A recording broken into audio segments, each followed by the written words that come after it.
the whole point behind this is to show you how to paint water with the water mixable oils and how to paint the waterfall and the rocks and so forth, okay? So one of the keys here is for you to follow these instructions very carefully, because as I've been traveling around the country now, the workshops and seminars, many of you are still struggling understanding how to paint this kind of painting with oil. But now with the water mixable oils, it's much easier, and I'm going to show you some tricks using a palette knife and some other things. So what I've done is I've taken and I put the basic sketch here. My first tier of water will come here. It hits this little section, then it'll splash up, okay? That would be sort of what this section is right here, all right? It's splashing up. Now you don't have to paint this exactly as you see it. Remember, the whole point behind being an artist is to paint what you feel, not always what you see, and you'll always do much better. Okay, so it splashes here, bounces over again, so you have another shelf, that's what we call a shelf, where the water hits, splashes over like so, bounces down, comes back the other way like this, and there'll be some other rocks and things that we're going to put in here. Okay, then it bounces back this way again. You can see it just kind of comes down across, back and down across, and finally when it gets to the base down here, it's got a whole different look to it. You know, it kind of meanders on down sort of straight, and that's what we use this for, so you can see the big water. This section right here, it's right here, hits a couple of more shelves here, and then bounces right on down into the base. We've got a little bit of a ground here, there's a rock right here, and there's a real big deep pocket right there where the water's going down. It's very, very neat. Okay, so we're going to have a lot of fun with this. Now, we have painted a few waterfalls in the past, but nothing as dramatic and as exciting as this one, okay? And so I wanted to bring this to you and show it. Now, from time to time throughout this painting, over the next few weeks, we'll refer back to the footage that we took when we were on location, so you can actually get a feel for it. And it's very important that you refer back to your reference material very, very often before you ever get started. Now, what we're going to do here is I'm going to show you a little bit about what we're going to use. The basic palette's the same. We do need your big bristle brushes, the number 16. You also need a couple of palette knives. You need one that's got a little more of a point to it. You need one that's a little more rounded, okay? Now these are some old knives that I've had around. They don't need to be anything fancy or anything specific or really expensive. Just a couple of good knives that you can work with. You have your white, your yellow, your red, your green, your burnt sienna, your blue, your ultramarine blue, and your burnt umber, and your orange, and your dioxazine purple. So you've got all the basic palette, and believe it or not, all of those colors are in this waterfall, even though it looks dull and gray, okay? When you see the sun come out, it really changes this. In fact, that's what we're going to start with. Now, remember, we're using the water mixable oils. You don't want to use too much water, but take the white now. Start right up here at the base of the edge of this waterfall here, and let's just work the white into this using some nice big strokes, big X's.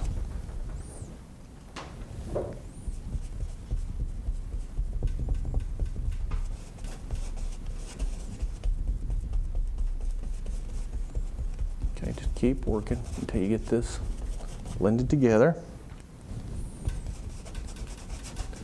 Now what I'm going to do here is go ahead and put a little color here, and then I'm going to mix up my sky color. So see the white's going about, a fourth of the way up. About like this. Okay. Now I'm going to take a teeny touch of yellow and a teeny touch of red on each corner. I'm going to double load. So I have double load my brush. A little red on one corner, a little yellow on the other. Pretty common thing that we do. And what I'm actually doing here, just like I said, taking my artistic license, and I'm going to add some color to this thing. Now, working with oil is different than working with the acrylics. Many of you are following both shows now, and I've had many of you in art class where you've painted with a little bit of both. If you're not used to the oil, it's going to feel real sticky and kind of dry, but that's the nature of oil. You can make it a little creamy if you want to by adding a few drops of water. Of course, you can use some of the traditional oil mediums. But the whole point behind the water mixable oils anyway is to make it where you can work it without all the toxic problems. Okay? Okay, now see, I've just about got this part done. Just wanted a little softer horizon color. Now let's go into our palette with our palette knife. And let's take a scoop of white here. I got a nice scoop of white. Okay, I'm going to put a couple of drops of water.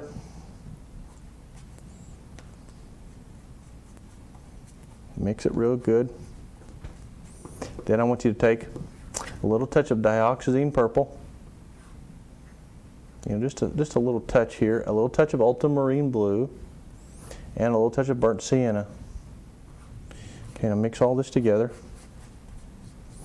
And you'll see here it creates a beautiful mauvish, sort of a purplish gray.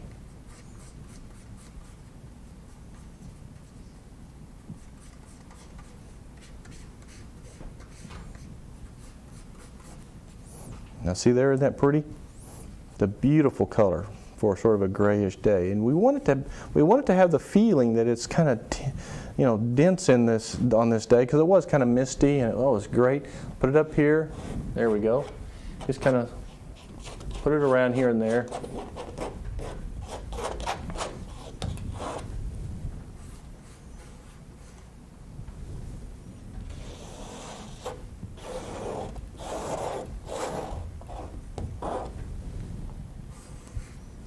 Then we'll brush it on. A minute. Get all of it scooped up here. Okay, good. Now just take your brush. I'm going to set this down so I can see this a little better. And starting right here, just go back here, blend the two colors together now. Blend it very quickly. Don't piddle with it, because the sky, by the way, is not the feature in this painting, but you do want it to be a little softer, a little bit more colorful. Okay, that one's so gray and dull, it doesn't have any life to it.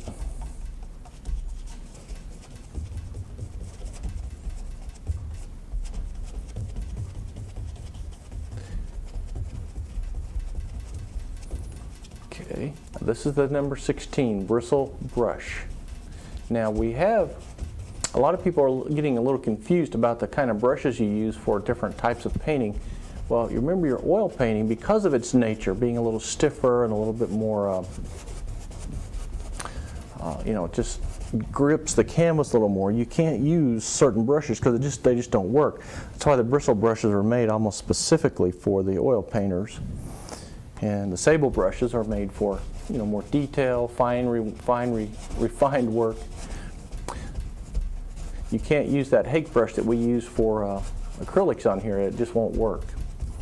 So don't try it. Now, after you've kind of blended this together, you can add a little teeny touch of water. And it's okay to add a little water to this. Don't be afraid to do that. What I don't want you to do is add too much, because it really causes a problem for you.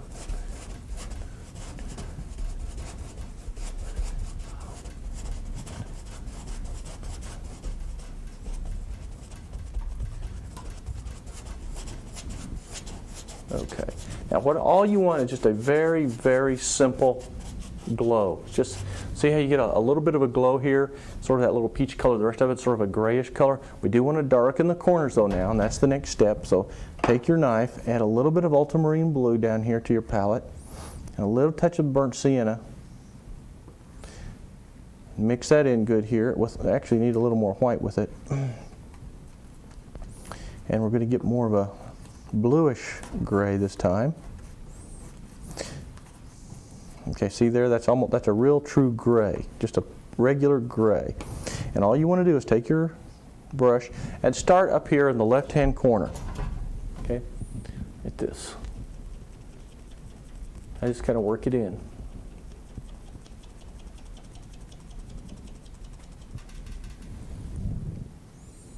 Now, one of the beautiful things about this, as you work this in, you can smooth it out,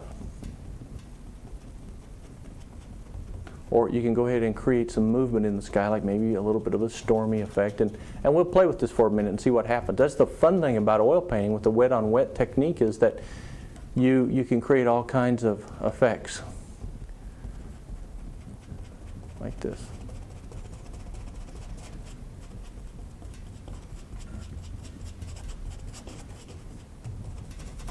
And sometimes you can just kind of scumble it. Kind of let it blend in with your background and create some more X.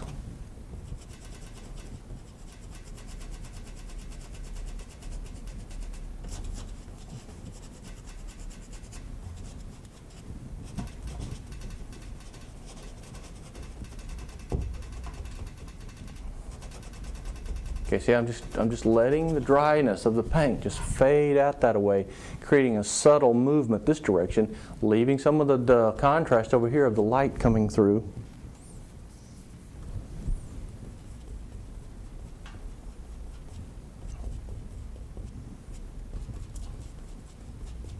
Okay, that's how that works, like that. Just kind of leave this for the moment, all right? Now, in the distance, because we are up in the Rocky Mountains, by the way, we're going to go ahead and add, and if you'll look on the footage, you'll see that right at the top of the mountain there's some very, very, very tiny pine trees at the very top. So let's come back down to our palette now and take your number 6 bristle brush, take a little bit of the sap green with a little bit of this gray mixture that you have here, just mix it together right here on your palette. Once again, a little drop of water won't hurt it as long as you mix it in good. Start right here at the top and begin dry brushing in some very small pine trees. Now just suggest them. Notice where I'm holding my brush. I'm going to keep jumping on you about that.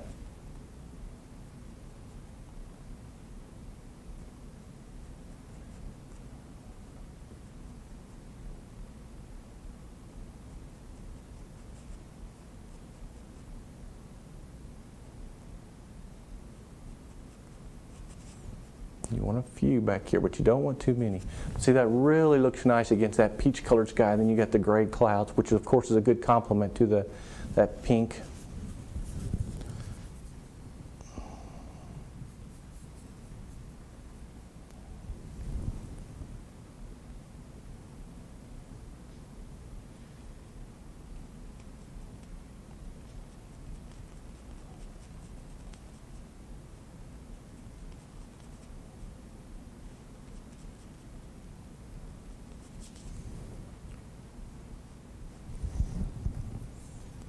Okay, just come right on across here. Now you can see we've taken the artistic license to kind of add a little bit more to give it just a tad more character. Now remember, these are big slabs of rock, and I mean giant size slabs. They're really, really exciting. Most people couldn't get excited over a rock, but I love rocks, as you know. Some of you that have painted with me before in a class know how much I love rocks. And actually, rocks teach you a lot about painting. They teach you to be loose. They teach you to be very, very creative. They teach you a lot about color and form. And I really am excited to show you how to paint all these different kinds of rocks in here. This is not a real difficult painting by any means, but because of all the different things that are in it, it's very challenging. Okay, I think we've got enough to start this off with here, because you don't want too many up there, because I got one bigger one that goes here, and then a big rock that goes up here, of course. And these just sort of fade out behind, mostly.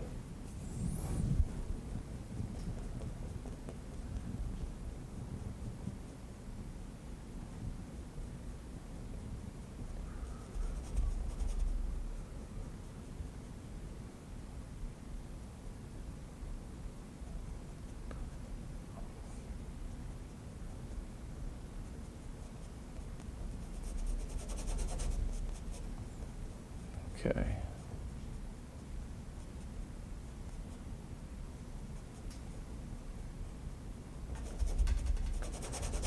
There we go.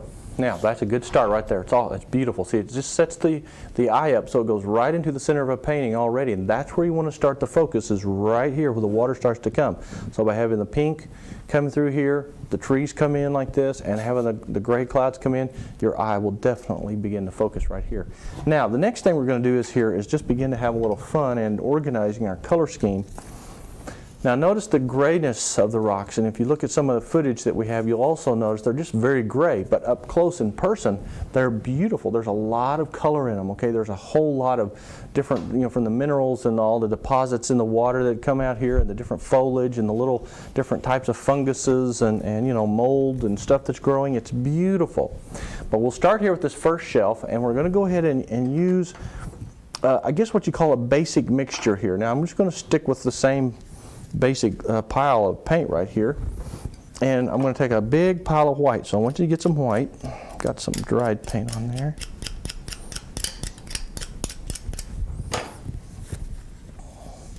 Okay, I want you to take a large pile of white. In fact, just take all that if you want to. We'll just get it all on there. Then take a little bit of blue, a little bit of purple. Now mix this together. And let's see what we got here. You should have sort of a nice mauvish purple color with a bluish cast to it. And then we'll probably add a little bit of burnt sienna. Now mix this up real well because you don't want any of those colors to come out sometime. Okay. I just put a few drops of water, very sparingly actually.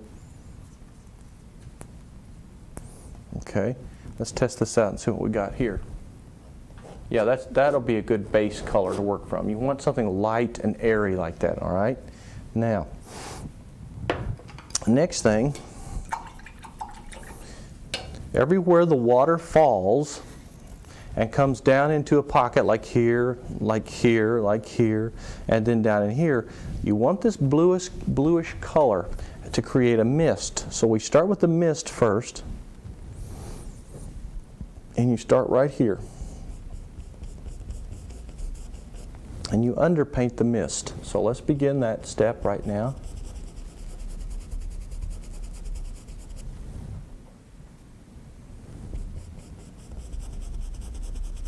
See how I'm building the mist in here?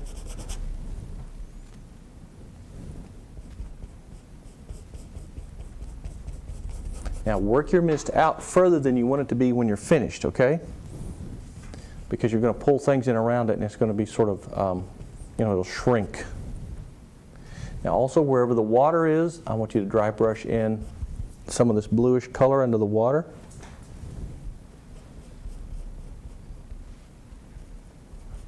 This. Then you come down here and do this section.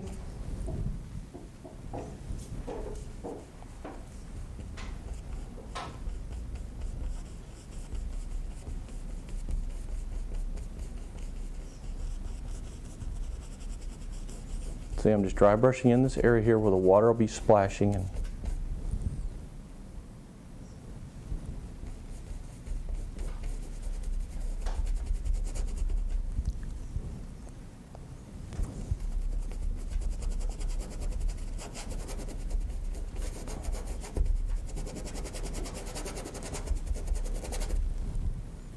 I'm dry brushing. See, I'm just scubbling like this. That's pretty exciting. Just like this. Okay, and after you do that shelf and this shelf, then you do this bottom part right here, starting at the base.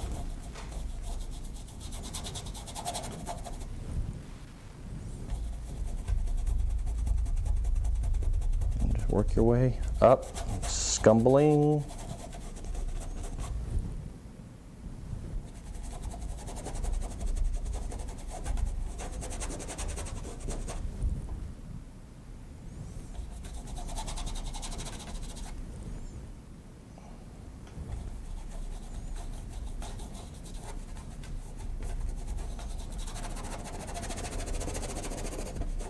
Okay, just dry brush like this.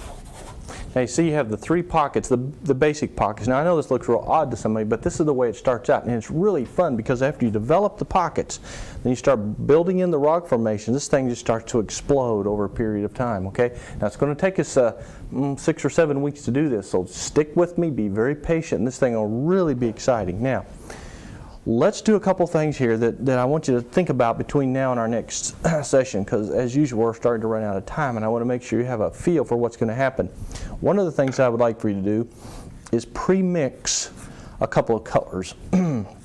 One of them is just taking white. Let me show you here. Take white like this, big pile of it. And I want you to take about a fourth as much, or actually not even a fourth as much, but a large pea size, you know, a blue, ultramarine blue. I want you to take a nice big pea size of burnt sienna and also of a little bit of purple, okay? Not too much, just a little dab of purple. Mix this together and create a really good true gray. Now here we have a more of a mauvish, bluish gray. Here you want a true gray, and this will be the color that you're going to need between now and next week, okay? So if you want to pre-mix it, go ahead. Let me take a, they told me we got to stop here, so take a look at this gray. See there how nice that is?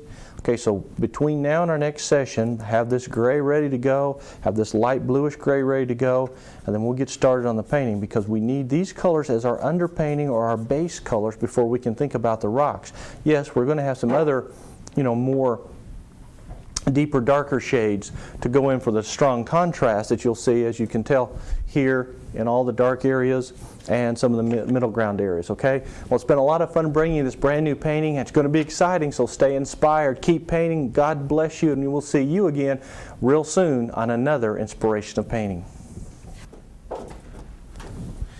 Okay, now then, I want you to take a quick look at some of this footage that we've got here so you can refer to this now and watch how the waterfall develops as it goes over the rocks.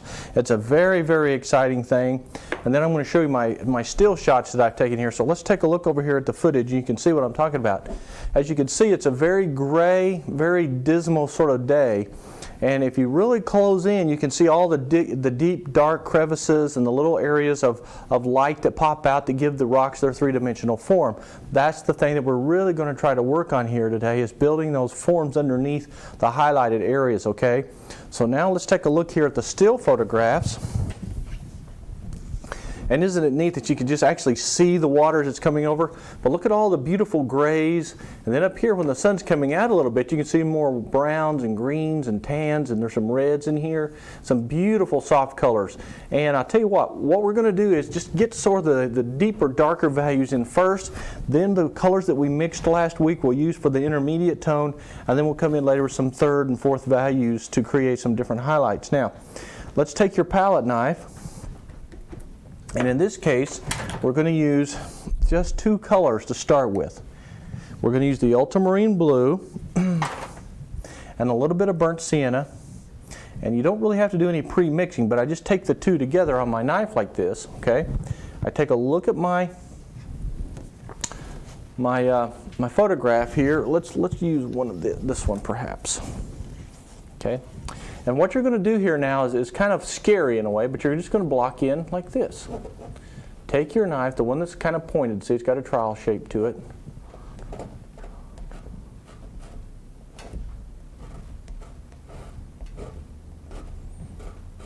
By the way, we have a light source that's kind of coming in this direction, so this will really create some nice effects when we're done.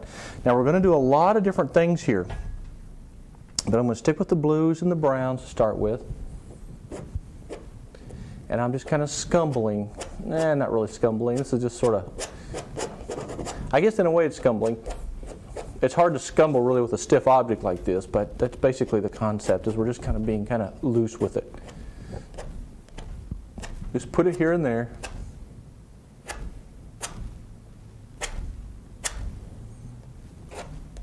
Now this is unusual. This is something that we haven't done before.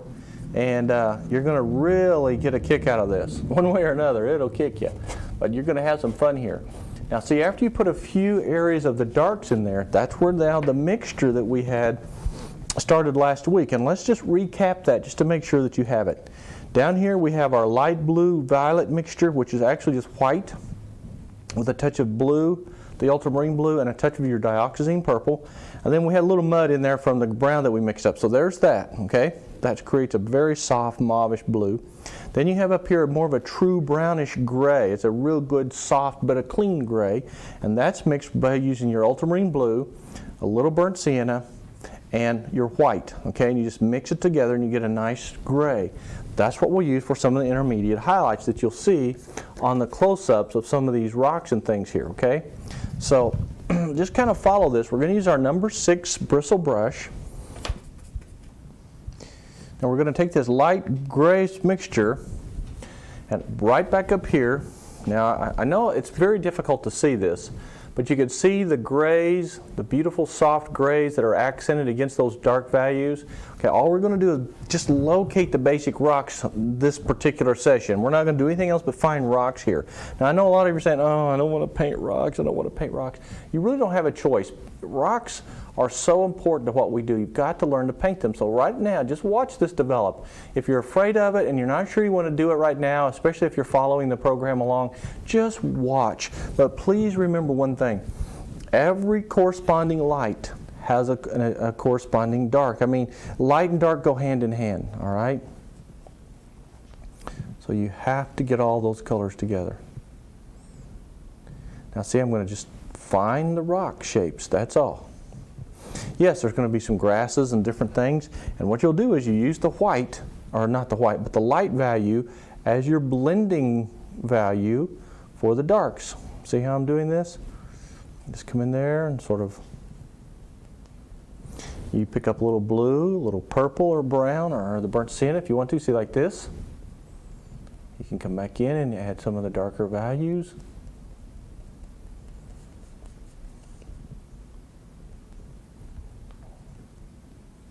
Start beginning to fill up the space around the waterfall, working into the water. But as you work into the water now, see, it's important that you just dry brush in. See, I'm just kind of dry brushing in so you don't have any hard line. There's no hard lines anywhere in here, okay? That's very, very important for you to remember. Okay, now here's another shelf right here. So we take our blending mixture with a little blue and a little burnt sienna, maybe a touch of purple.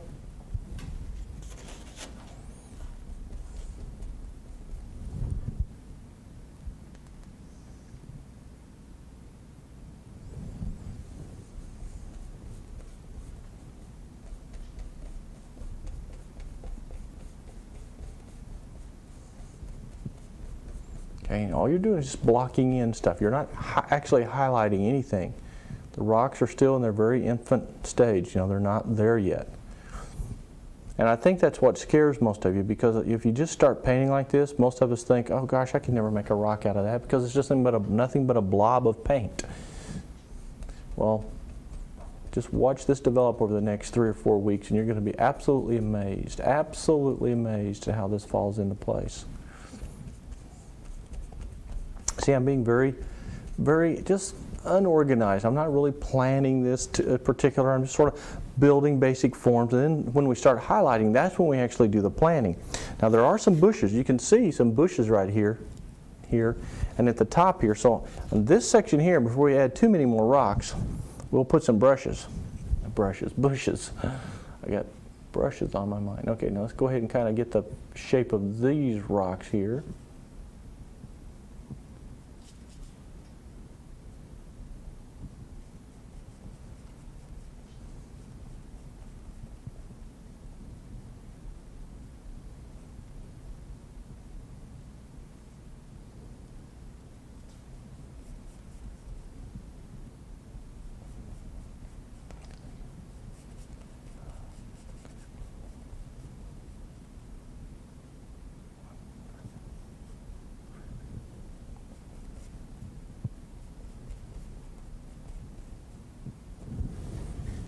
See how nice you're building your light and darks with just the grays? It's not even a finished highlight, and it's already beginning to shape up into rocks, okay? So much fun.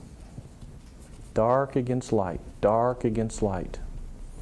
if I could use one word to sum up really what makes this particular painting work, it's contrast, and that's simply the dark against the lights. Because, well, you can see you got some intense darks, which we'll have down in here. You've got some intense lights, of course, which will be the waterfall, and then you've got the intermediate values that you can see in different parts of the painting. They really add the final, third value to it, or the third dimension. Okay, now I'm just going to keep building this. Now, this may be a little bit boring to some of you if you've not done much of this before, but one of the exciting things about this is you can also revert to a palette knife. Now, I like to use a palette knife, so I'm going to show you a little bit about palette knife work here in a minute. That's really kind of fun. So you'll learn 2 or 3 different ways of handling these rocks, okay? It's very important that you learn a couple of different ways. Now, blend this in as you're going here, because remember, the water's going to come, hit this rock, come over, hit this rock, come back this way, then this way, then this way. So there's a lot of things going to happen here.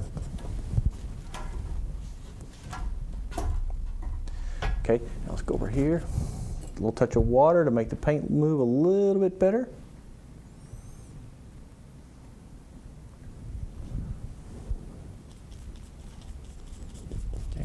In here. I'm really kind of concentrating on this first shelf because, once you kind of break the ice and get used to what you're doing, it's a little easier to move on down into the lower area. So let's just pretty much, for this session, stay right up here in this top part, blocking in the underpainting for these particular rocks, because it just takes a little while, and you can do it okay. There we go.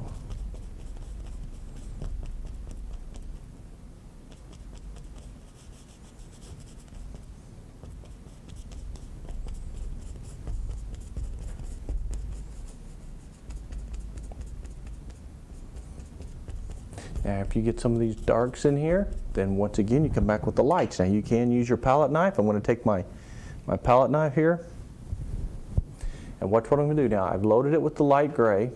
Now, we're going to use the same technique when we put the final highlights on later. But you take the gray and you skim it like this.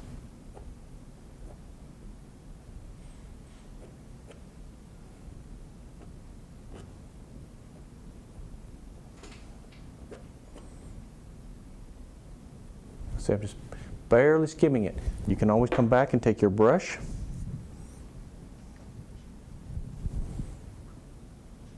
You come back to refine it just a little bit. I like to use a combination of knife and brushwork when I'm doing these things. I think it's so much fun. And it's easier to blend too when you do this.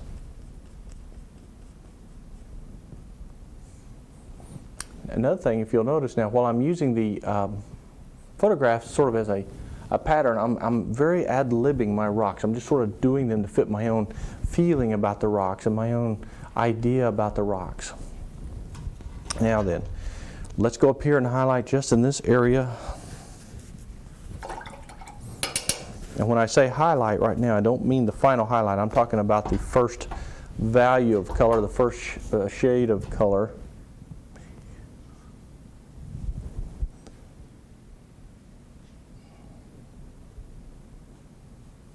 Okay, this will be the top of this rock. We need to get the top of this one established. See what a nice contrast that is? It makes a beautiful, beautiful rock in a nice three-dimensional form.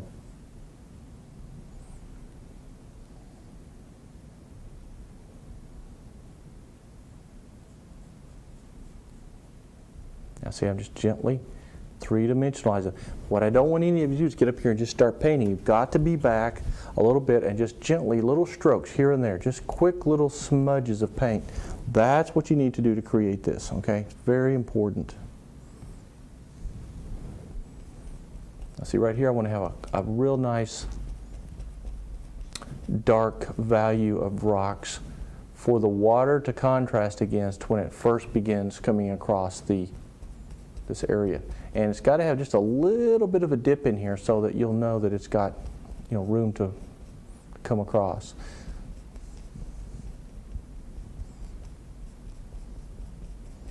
Gently dry brushing down across here. There's little rocks in the water that you will have the water coming around and over.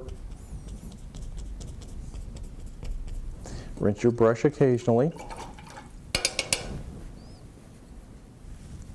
Go back to your gray. I'll put some on top here. Now that is, again, that's not the sunshine light, that's just the simple form light, the highlight to create the shape of it. Notice I'm not overworking. I'm just putting it on and I'm leaving it alone. Putting it on and leaving it alone. Now you could do this like the acrylic painters and just let it dry, but you'd have to let it dry for several days because your acrylics, as you know, dry almost instantly and you can just go right to work, but your oils will take several days. Actually, if you're working with a lot of the earth tones, the browns, the grays, some of the blues, that you can dry in about 2 days. They're dry enough for you to go back and paint on. They may not be perfectly dry, but they'll be dry enough to go back and work on. Okay, now see, I'm just gently building my rocks, one rock at a time. And what's beautiful about this, if you don't like a certain rock, like I didn't like that one too much, I just now changed the shape of it, see? Reload.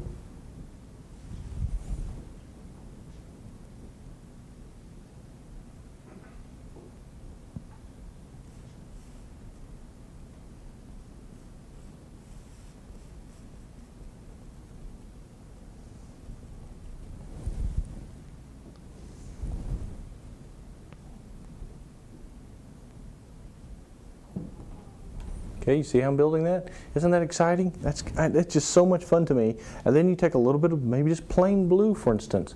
If you want to come back and some rocks, you want to add different color. Like here, I can see a neat spot for a little bluish gray.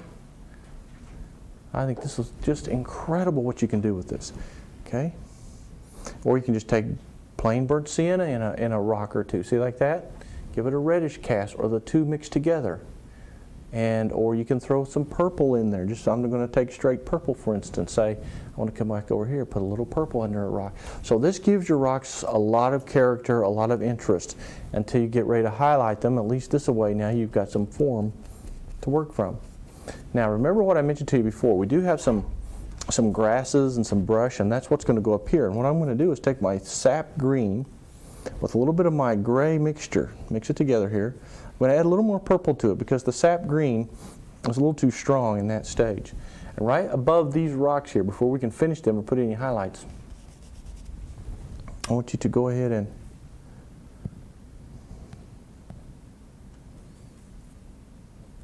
let's get these, yeah, we want to be a little grayer. Now, there's just all kinds of little brush up there, little bushes and things.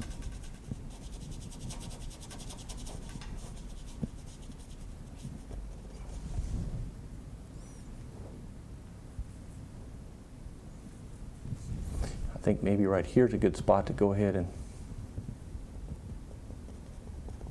develop the shape of a bush to make it kind of solid, and we'll highlight that later. So I'm just kind of dabbing straight on. Something a little different here. Get off the rock thing for a minute.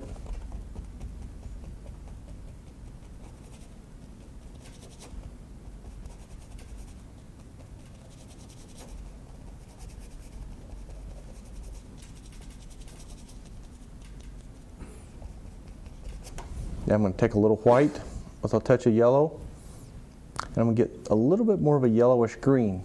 And now I'm going to put that right back here, behind this, as though the sun is coming through. There's a little meadow right here. There's a whole bunch of the little tiny meadows, and they're all just kind of sitting along here, up here in the grass and the weeds amongst the rocks. It's just really a beautiful setting, very peaceful and tranquil. We're living in such a fast-paced world. Everybody's always in a hurry, and this really did me some good to go up and just relax and enjoy what I do here.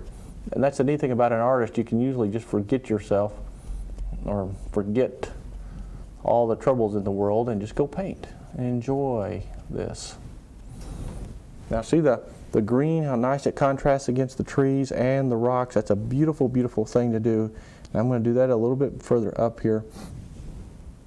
Just like this. I'm going to put a little more yellow in with the color, and see, it looks just like a little mountain meadow on the hillside of one anyway. Go down here where the sun's hitting, and we'll probably have a little back in here.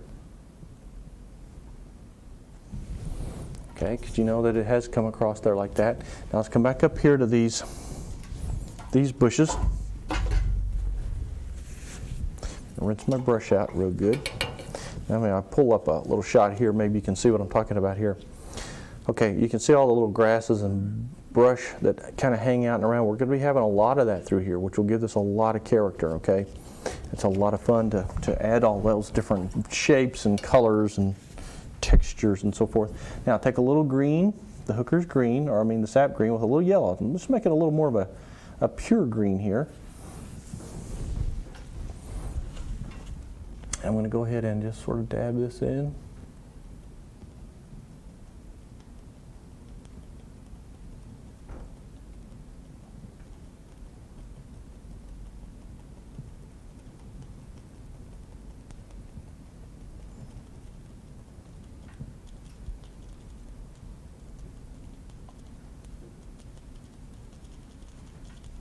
Okay, so now I'm really creating the actual texture of the brush just by dabbing my brush like this. I'll do back here to add a little more yellow and green.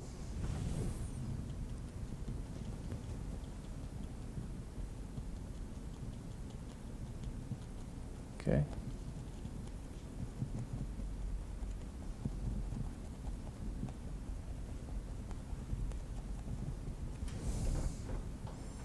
One more green here. I'm going to make it just a little darker right here. I added a little blue to that to give it a little more contrast.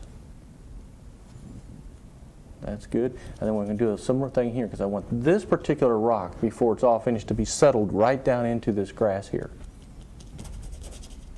Okay.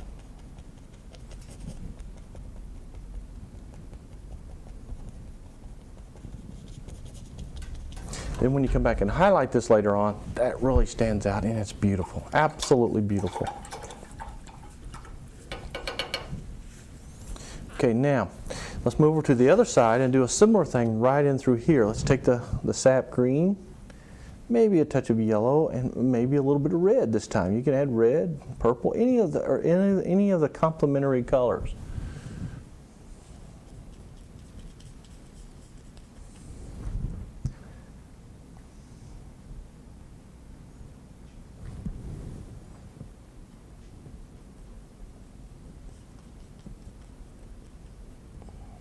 Okay, now maybe put a little bush here or something. It can be any kind of shape that you want it to be. Just dab it very gently like this. All these little contrasting colors and values are what's going to bring this waterfall out and take that sort of a drab gray day. See, it doesn't really matter if you go out on location, and as you look at the footage here, you're going to see that while it may be a gray day, no doubt, we can use our artistic license and do anything we want to with it. That just comes from experience and being a painter and doing this lots of times. You'll learn how to take anything that you see and turn it into something beautiful. Very, very exciting.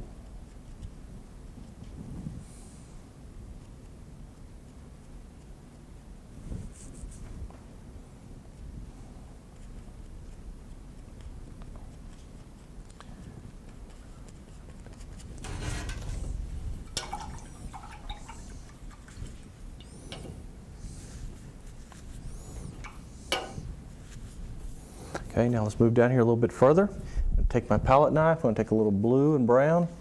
And when I say brown, you're talking about the burnt sienna here. This is the ultramarine blue and the burnt sienna. Kind of mix them together. I'm going to go ahead and get some nice, deep, dark colors here on this part of the shelf. Now, just so you know, the very last thing we're going to do on this painting is put the water coming down, so don't panic. Just kind of build this around here, and then you'll see how the water comes in and softens us all in. Of course, we'll have some brighter sunlight on some of these. So just be patient with this painting. This is one of those paintings where really and truly you have to just follow the leader, if there is such a thing, and just kind of watch it develop and trust me for a while, because you've got to get this down. And what I'm doing here is just adding a few darks, a few cracks in the rocks. As my eyes wander through here, I look for things like that. Sometimes I just say, well, I need a dark crack or a darker value here or there. Like right here maybe. And then I'll come back and say, oh yeah, that looks good. Now let's try a highlight over there and see what kind of shape we're going to end up with. So I come over here and I put a little highlight, and I see if it looks good against the rock just behind it.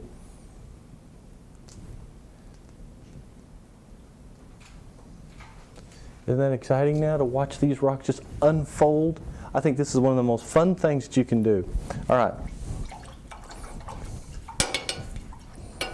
After you've gotten some of the basic rocks here done, it's important for you now to have some idea, some indication of where you're going to go in the next few sessions here. So what I want you to do is get your charcoal, and maybe for your own, for learning purposes, you should go ahead and build in just, now don't make a paint by number out of this, okay? And because if you do that, your painting's going to look real stiff and a little bit, I don't know, it's just going to be hard to overcome. So just get the basic location of some of the bigger boulders, you know, the larger rocks and things, like here, especially down here towards the base. Now these up here are not quite as difficult, but these can be a little bit tough.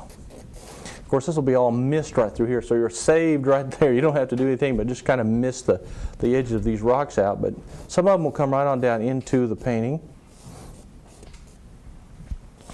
Now, another thing that I want to do here that we don't have in this particular painting is add a little bit more interest to the actual rock formations. In other words, when you do these rocks here, this will be almost the feature area of the painting. We're going to really put, I'm going to say a lot more detail by putting cracks and crevices and maybe the moss, maybe a little moss growing on the rocks and all the little things that are a little bit closer up to you than what we've been seeing. Now we have an area here that's kind of interesting. This area right here is a good spot for us to go ahead and build a combination of grass and flowers and brushes and stuff. So right in through here we'll have another pocket of brush. Not a big pocket, just a small one.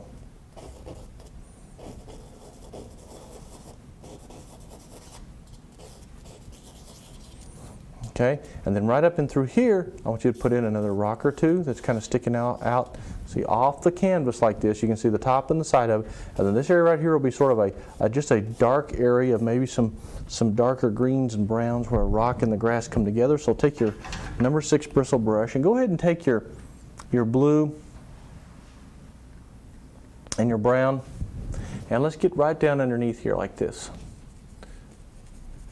Just kind of really put a deep shadow right back in through here. Just kind of smudge it in there. Don't get in any big hurry, but just smudge this.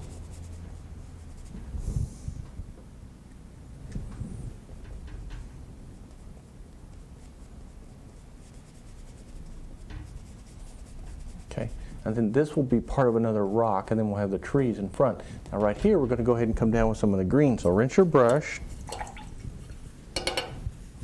And this time I want you to take the white with the yellow and a little touch of the sap green and make really truly what we'd call a phthalo yellow green.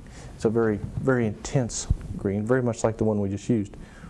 But you can see it's just a little bit greener. You just put it in here and just pop it up, okay, like this. Right up against those rocks. Wipe your brush if necessary and reload. And just pop it up, creating these nice little soft grassy-like effects. Really settles the rocks down nicely in here. This, by the way, is one of the tricks we'll use for accenting later when we're ready to start putting in the flowers and all the little things that make this have its character and some color.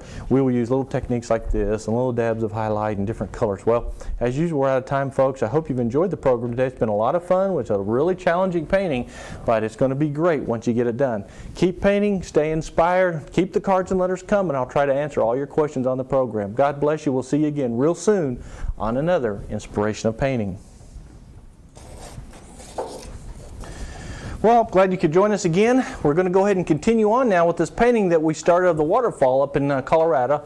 And we're going to be showing you some more footage of it here throughout the program so you can see it close up and see actually the water moving over the rocks. And we started this system, showing you the actual footage. And I think it's a real asset to you to have this reference material so you can see it just like I saw when I was actually there. It's the next best thing. It's not as good as being there, but it's the next best thing to being there, okay? So one of the important things now is for you to get a good look at what we're doing over here.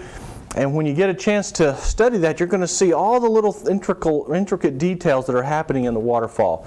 Okay, so anyway, and then I'm also taking my charcoal. If you'll remember, we left off here. I was having you find some rocks, and I was still locating a few rocks to sort of give me a good design. And see how I've leaned the rocks in towards the center of the waterfall.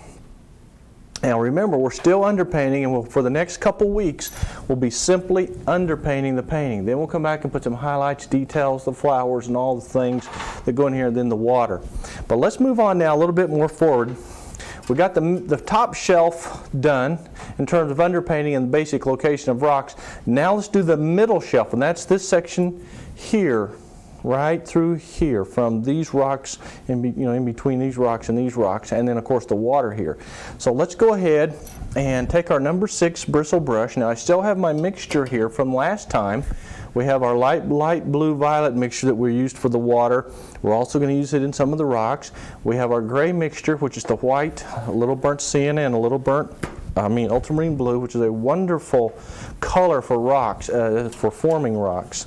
And then all we do when we want to block in the darks is we don't really pre-mix anything. We just dip into a little sienna, a little blue, maybe a little purple, and you just come in here like this, and you just begin the process of finding your rocks like this. So let's go ahead and take a few minutes. Now, like I mentioned to you, I know a lot of you have been watching the program for years and years now. We've been doing a lot of different things, and I get lots of cards and letters from every one of you, and we really appreciate them. But many of you are moving up the ladder now and advancing very nicely, and some of you want to do some more advanced things. Well, this is one of those things. It's a tad bit more advanced. It's not so difficult, but it's a little scary if you've never just started something with this many things in it that seem to have, need a lot of attention, like the rocks. Okay, now see, we've blocked this in.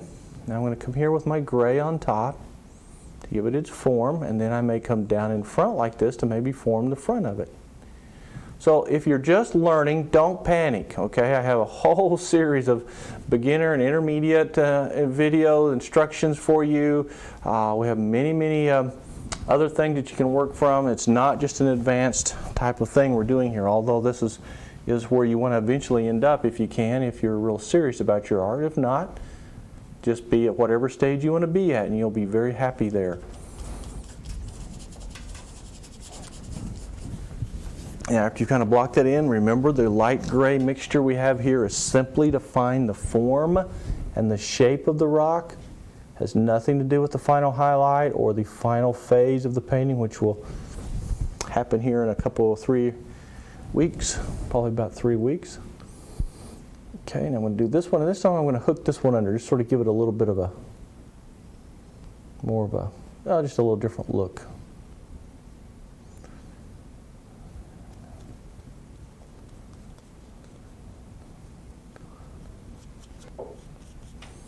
Okay, now I'm going to get some more of these rocks here. Now sometimes, like I said, I'm just going to throw in my plain purple. See, that purple's really a nice color for rocks.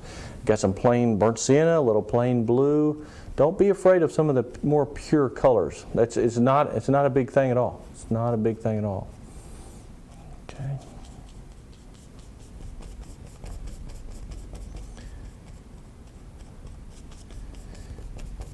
Now I'm going to slowly but surely kind of work my way into this other shelf line here. But I'm going to move over to this side a little bit and build this area. Now remember, we left off last week with this shadow here, and that's going to be the top of a rock.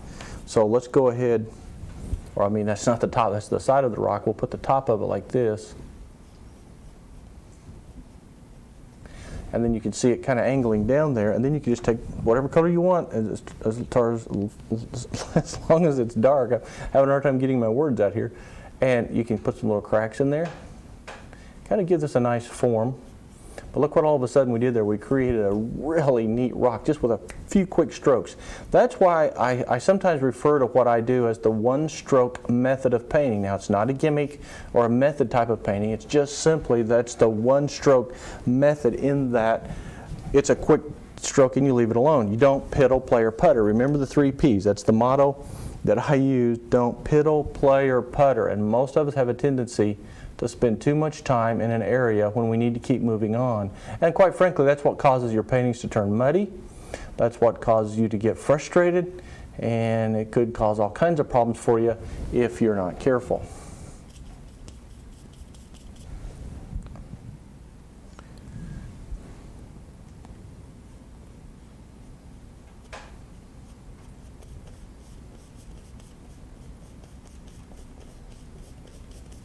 Okay, it's going to keep coming down. Now here's a good spot right there to put some more brush. So let's take a little bit of green, a little bit of yellow, maybe a touch of purple.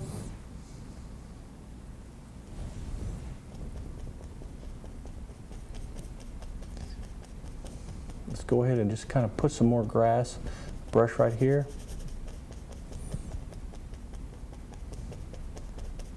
And a little bit in front of this rock right there. So let's take the same green, a little bit of yellow, and a touch of red.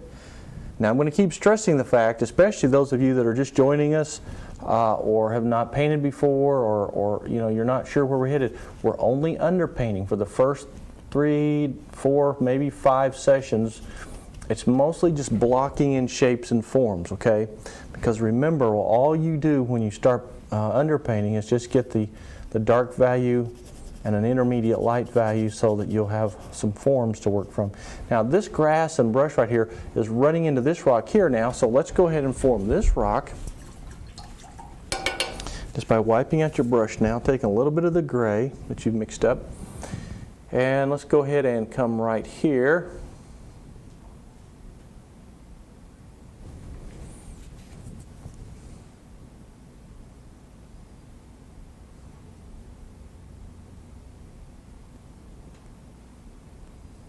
Now this will be interesting. We'll go ahead and create a nice shape to this rock. Come down on the left side of it. This will be the dark side. If you want to make this a real, have a formula, so to speak, you got to have a dark and light side to everything, and that's how you'll create your form. I've been teaching a lot of seminars and workshops around the country, and one of the biggest problems I see with most people, especially beginners, is they don't understand the need for strong darks and strong lights to create the contrast that gives you your form. Without the form, it's not going to work, okay? So to get that form, be sure you have a dark and a light. Now it doesn't always have to be real extreme like this. It could be intermediate darks and lights, but you do need good strong darks and lights. Now if you want to redefine the shape of a rock, we'll do more of that later, but like see the top of this rock here, here's the very edge of it right there. Well, you just need to take a little bit of white, in this case, maybe even a touch of red to give it sort of a pink color. Although this is going to be somewhat of a highlight, what I'm trying to do is just separate it from that rock back there. Sometimes just adding a little brighter color, see like that, just pops it right out so I can actually see the form better, okay?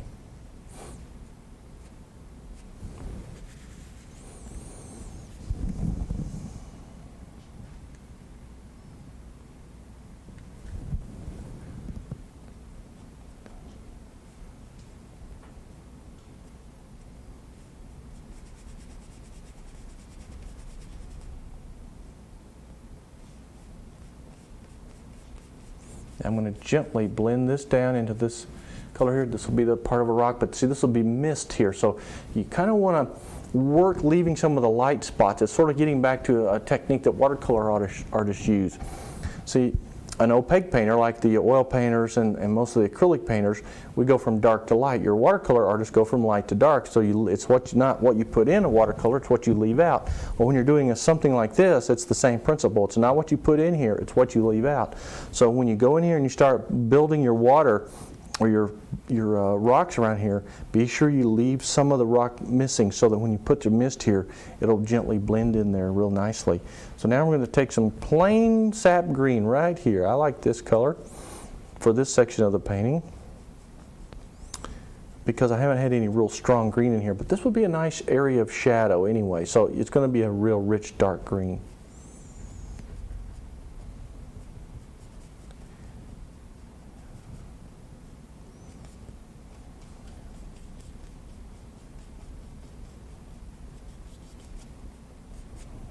Rinse your brush.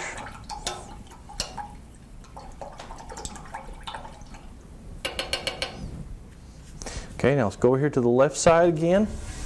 Now there's still a little pocket right here I want to do a little work with, so we'll take a little bit of white, a little yellow, and a little green. Just flip this up here. Right through there.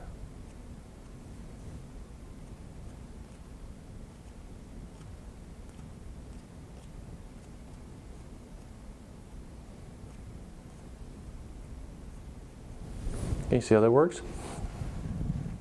And if you want to throw a touch of yellow, red in with that, don't be afraid. See, that can add a little color.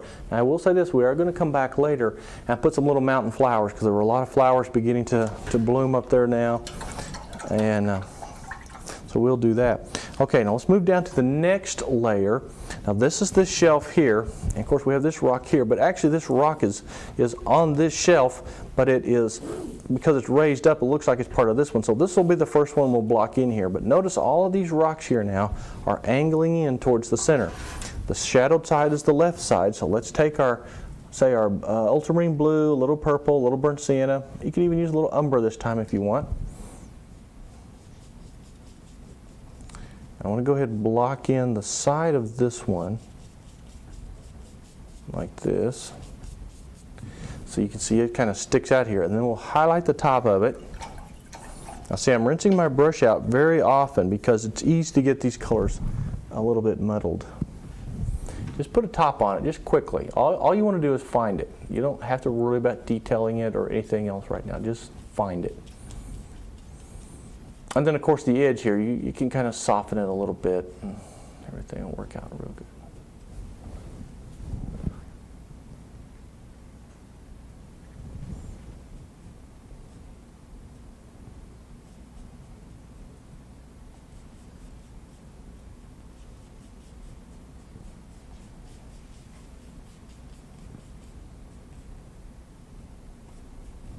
Okay, like that. Now let's come down here to this one. We have a dark area here. Now like I said before, this is a very repetitive thing, but every rock has its own character. Rocks are very much like people, hard-headed for the most part, like us artists. But every rock has its own character, okay? And it's very, very important that you understand that, so that as you paint, you don't get so repetitive, okay? Think of it as an individual. One of the funniest things when we're teaching, I'm teaching a seminar, and we do a painting, just a generic landscape where we have rocks. We have a tendency to line all of our rocks up in a row, and most of them have the same shape, and it looks just like a herd of turtles walking across a canvas, okay? Well, that's the same problem you can get into here. If you're not careful, you'll have just the same shape over and over and over. But notice I'm turning them different directions, angling them different directions. And this is only the underpainting. When we start putting the final highlights on, you can really do some fun things with these rocks. Okay, now let's go back here and take our gray color that we mixed up. And I want to go ahead and highlight the top of this one so that we can see it. Now it's actually sort of behind this one.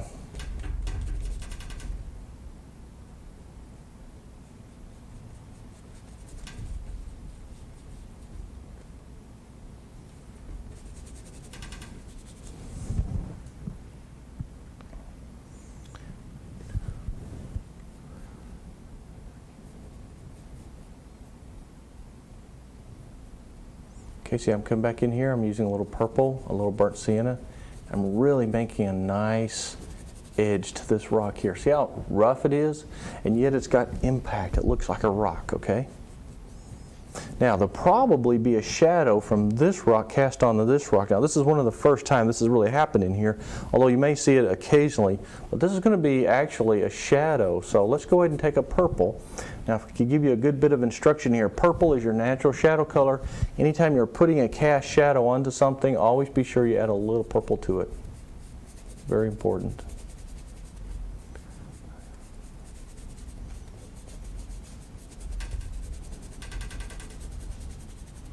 Okay, then the rest of this rock will have the highlight for the top, and then of course the shadow there. Now, because I want this rock to pop out a little bit, I'm going to make sure I continue on down right here with some darker values like this.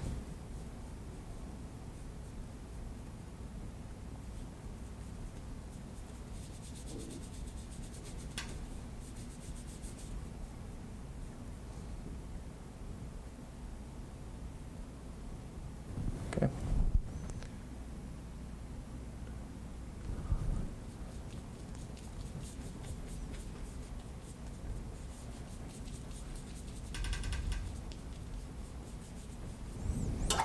Okay, now let's go ahead and get the a highlight on the top of it. And also notice I went from a purplish color to a reddish color. That's fine. See, all the rocks have different color. Again, I'm looking at it as an individual rock and not as anything that is clumped together that are all the same.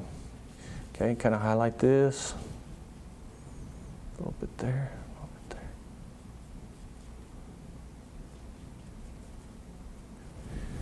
Okay.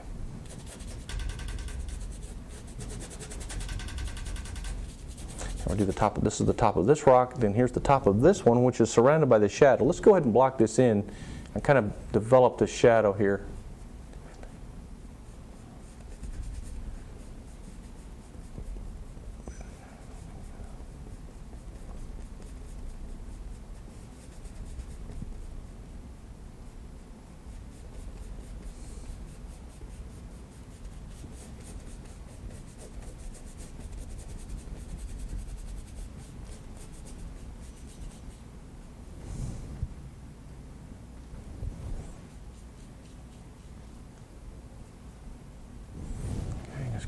Through here.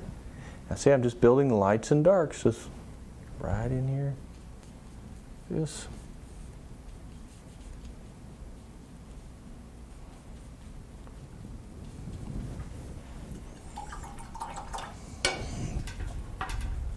Notice how all the colors, even in the rocks now, are starting to come out. Even though these are just the underpaintings, the underpainting for this painting, all the colors are starting to come out now. It's really, really exciting. And especially using these water mixable oils, you can move things around and change the values. Like for instance, right here now, we're going to go from the shadow color into more of a highlight color because that's we're getting out of it now. So let's go ahead and gray this in. You know, it would be fun right here, probably be a good spot to put a bush. So I think we'll put a bush there, and that will separate some of these rocks as well as give us a little more three-dimensional form to the foreground, which is an important issue.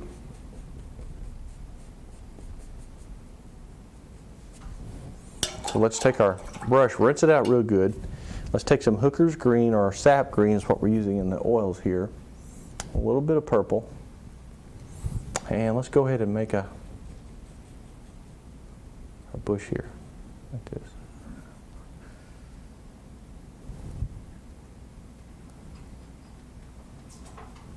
Okay, so we're going like this. Just dab this right in this corner and make sure you get a nice little shape that actually looks like a bush here, so that it doesn't, you know, have the form of a rock. And then it really adds, I tell you what, it's kind of like blending the soft and the hard, you know, like the good, the bad, and the ugly. We got the ugly, big, bad rocks, we got some soft grasses, and we got the beautiful little bushes and the flowers. So we're sort of combining all the soft and the hard edges and making it a beautiful, beautiful painting. Okay, now see, this rock and this rock are two different ones, so that's another reason for this bush. It separates the two, which really is a good thing to have happen. Okay. Now while we're doing the green, let's go on over here and get a little right in through here and here, because there is some grass and stuff. In fact, let's see if we can get the photograph out here. I'm not sure how well you can see this, but maybe you can see some of it. A little bit on this one. If you look right up here in this corner, and that's really where we're at in this stage of the painting, is right in this area here. You see lots of that same green little bush right in there. Darks, dark darks, very intense darks, and then lights. You see it up here too. See the dark green and the light green contrasting against the waterfall and the rock formation. You see little tans and reds, and their soft peach colors, all kinds of colors in there. And when you get really up close to this, you'll see little flowers and all kinds of things growing. So just to sort of back up and document what we're doing, that's why I like to have the photographs here, so you can understand it just a little bit better. Okay, now going over here to this side, we'll do a similar thing. The sap green, touch of purple. And you can even add a little red if you want to warm this up a little bit. Sometimes I'll do that. In fact, I just did. Okay, I got too much red in there, so add a little bit of green, a little more of the sap green. There we go.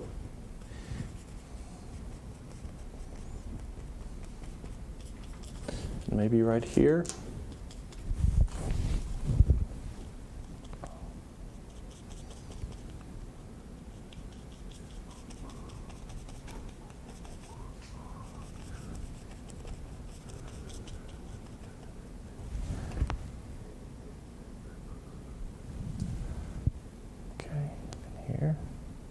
Now I'm going to take a little bit of yellow, add it to the green, and I'm going to go ahead and really put a little, just a soft highlight, just to sort of show up a little bit there. I want to see where it's at.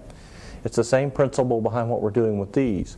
You know, even though they're not finished, you still have a light and a dark, or a dark and a light value, so you can see the two different colors.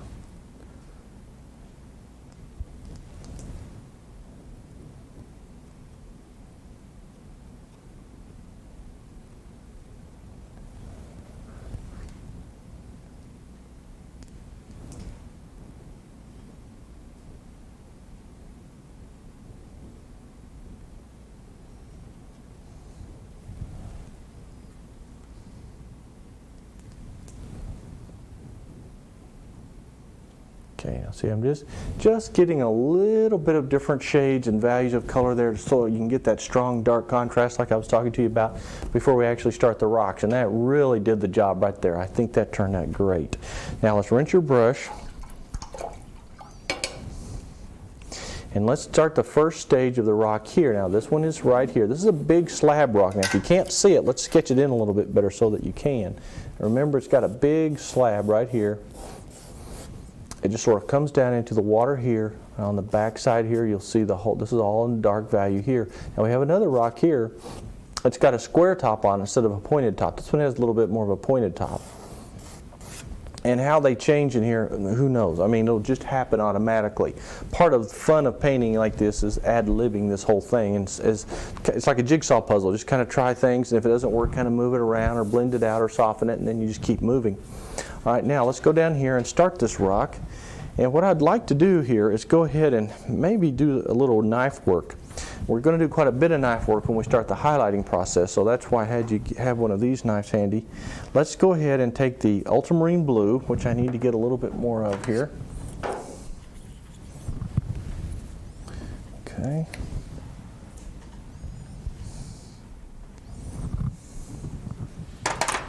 Okay, take the ultramarine blue, a little burnt sienna, touch of purple. Those are my three favorite colors for rocks: ultramarine blue, burnt sienna, and purple. Now these are going to be a little more intense in some places. Now you say, boy, that's dark. Well, it is dark, okay, but it's important to have it dark because it pulls it forward. And all of a sudden, you start seeing this thing go up. Because if this were too dark here, this would not recede and this would not come forward. Okay, it would be just the opposite, and it wouldn't be correct.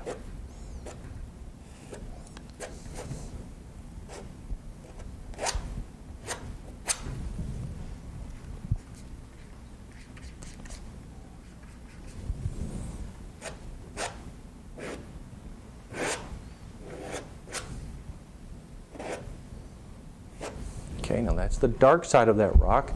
This one's kind of in the same position. You want to kind of take your knife and play with this. Now, I want to give you a little bit of maybe a homework assignment, okay, so that you'll have a chance. If you'll take your knife, now notice this knife here. This has got a trowel shape to it. And there's lots of different knives out there, okay, and I had you get a couple of these. Now this one's more for mixing or big smudging around different areas. This one's a little more controlled because it's got a little bit more of a sharp point, and it's just a smaller knife where you get into more tight areas and a little more detail with it. What I'd like for you to do, maybe on a small canvas, just get you a small canvas about the size of an 8 by 10 or something, and then just simply practice painting rocks with your palette knife and with your brush. We're going to use a little bit of both. In other words, just kind of sketch the basic shape of one like this or like this, and just take your blue and your brown and just begin the process of shaping your rock, okay? And then take the highlight color, the intermediate highlight color, which in this case is the gray, and begin the process of shaping your rock with the gray using your knife, okay? Play with different angles and the way you can twist it and move it around. It's really a lot of fun, folks. You're going to enjoy it. Palette knife painting can really make a painting, or it can break a painting if you don't have the control over it. Fortunately for rocks don't need as much control because it's better to leave them a little fresh and a little undone. That's what makes them look a little bit more like rocks. But now, see, after you get the basic rock formation like this and this, then you can come back with your number 6 bristle brush, and the process of blending the two together. It's like this, building little cracks and crevices and things like that. Rinsing your brush occasionally, softening some edges. And see, you can also create a little different value just by simply pulling some of that gray back into here. You can also, if you don't like that gray being up there as much, blend it in. See, I'm blending it in here, and that creates another value within the rock, which also gives it a different form. So you could do so many things. So if I could give you an assignment between now and our next session, it would be simply to take your palette knife and your colors and just build a couple of rocks, learn how to paint the rocks so that you'll have a good feel for it when we get ready to do the highlights. Well, it's time to go. I hate to have to leave you right now because it's a lot of fun doing this thing. Hope you've enjoyed the program. It's been a lot of fun for me. God bless you. Stay inspired. We'll see you again real soon on another Inspiration of Painting. Well, here we are back again working on our waterfall from the Colorado Rockies. I hope you're enjoying this painting so far. I'm certainly enjoying showing you how to do this. Now, we have a lot of work to do today. In fact, we've got a lot of ground to cover in the next few sessions before we can start the highlighting process, so we better get started. And as usual, starting with this particular painting. Now, we left off last week doing some work over here on these rocks, and I had you use your palette knife. Now, I want to really continue working with the palette knife, and I also mentioned that you might want to do a study. You know, a little study just to practice, and I hope you had a chance to do that because I've been doing a little practicing myself, and I feel really confident now that we can go ahead and pull in these rocks. But before we do, I want you to take a look at the footage we've got over here. Once again, now we've used our artistic license, and we're creating a little different effect here simply because I want to add more color, I want to add a little bit more perspective, I want to create a little bit more dramatic effect here.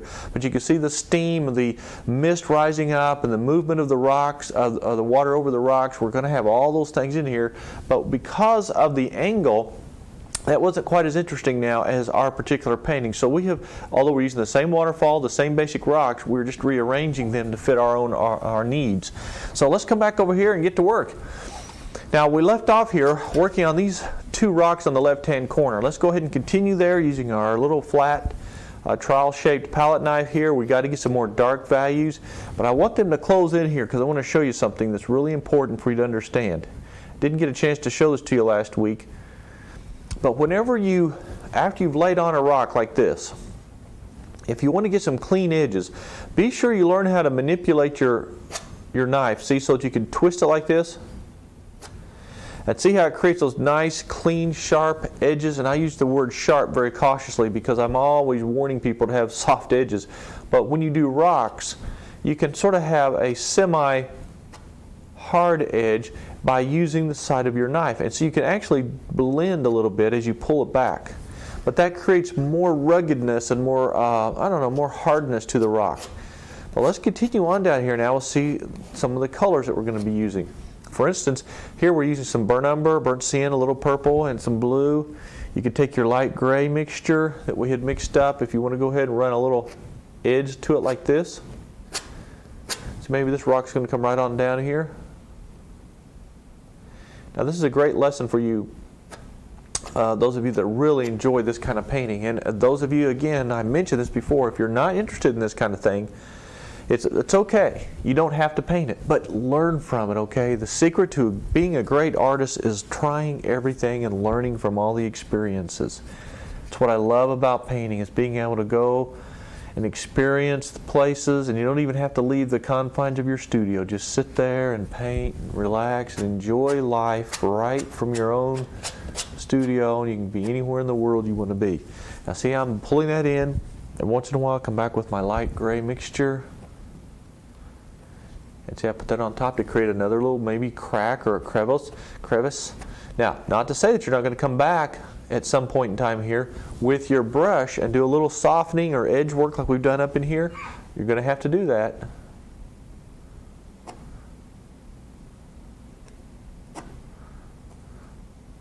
Okay. Just keep working down here. I'm using brown, burnt sienna, blue, and purple.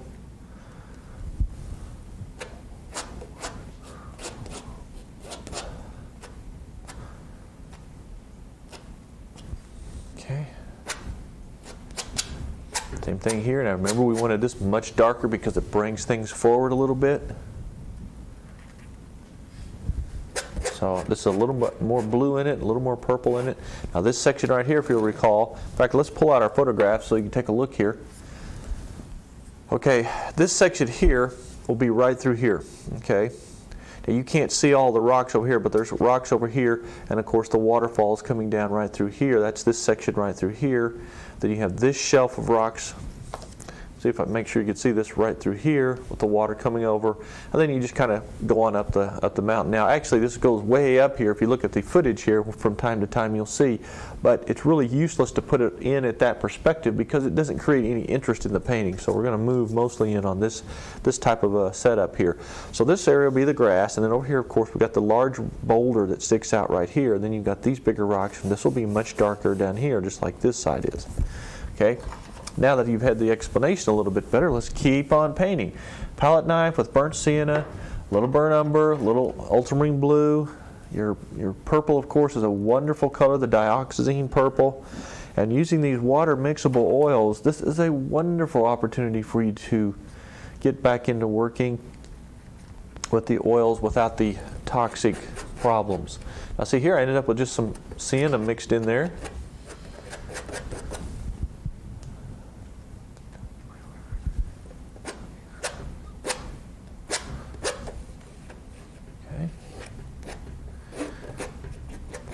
Now more on this side. Begin the process here.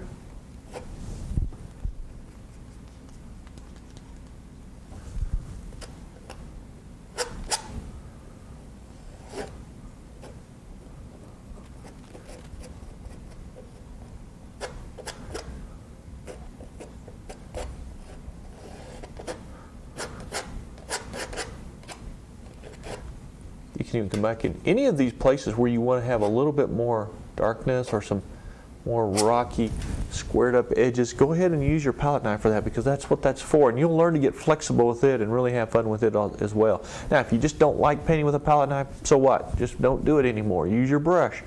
That's why I wanted to show you both techniques here, because a little bit of both will give you a good idea exactly where your comfort zone is.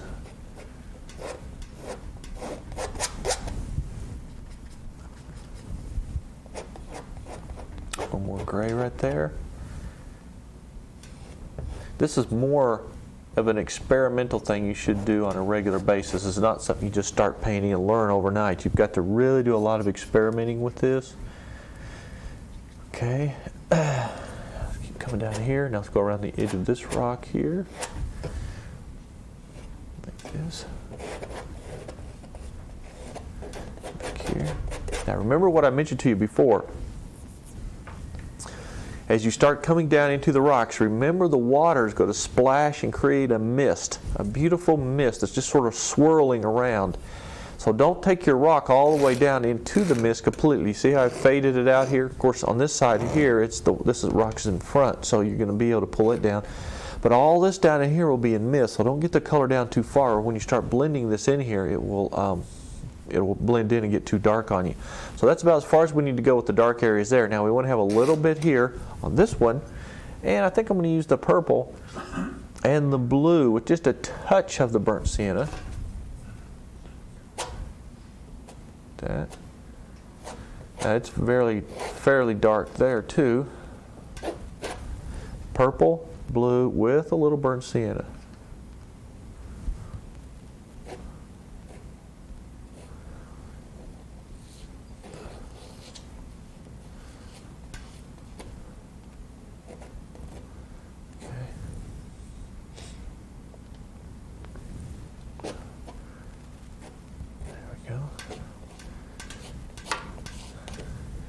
Just keep putting it on there. Now it's okay if you pre-mix some of your colors if you want to. I'm not a big person, on pre-mixing. A lot of artists like to pre-mix a lot of colors.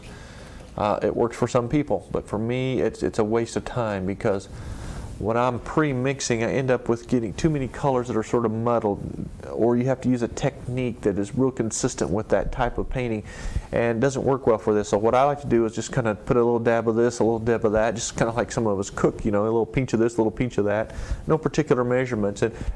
I usually come up with a much fresher, more refined look in the end than if I were to be so precise. Okay, now let's switch to our number 6 bristle brush. And let's go ahead and take our gray now that we have mixed up here. This is that light gray. Let's put the top on this rock like this. Now here's something I'm going to have you do though right away that we haven't done yet. As you see, when I pull back this away, you're going to pull some of the edge of the rock into it. See, especially if you do this on purpose. See, I'm pulling in a little further there. Okay, and then okay. I want you to take a little bit of white with a touch of orange or the red, cadmium red. And go ahead and put a little warmer, softer color on top of this one. Just blend it in kind of quickly.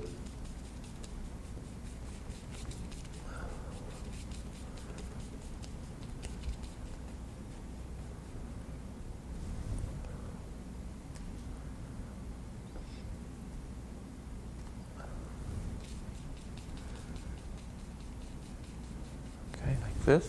See how that softens and beautifully just creates a real nice color. Now just be coming down this direction. Now see, here's again where I can show you where you could take the brush. I create some similar effects that you do with the knife.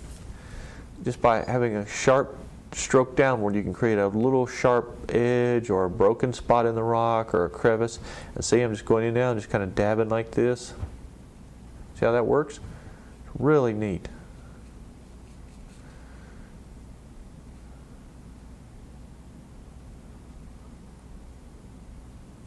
So you just create those little cracks. Now we're going to do some detail work like this on some of the other rocks later on, but this is one you can go ahead and start on because it's a little bit closer to us. And then you can come back in and just put little smudges of paint here and there because you don't want it to be a solid color. Okay? Just make it a little more interesting. Now we're here on the right hand side. Let's switch back to our palette knife. Got some dark color in there. And let's take the gray, the light gray, and go ahead and highlight the side of the rock just quickly. Now again, remember we're still underpainting. We're just forming the shape right now. Just forming the shape of this rock.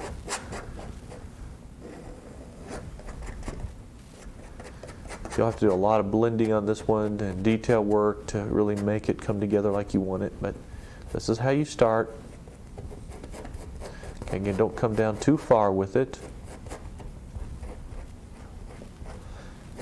There we go.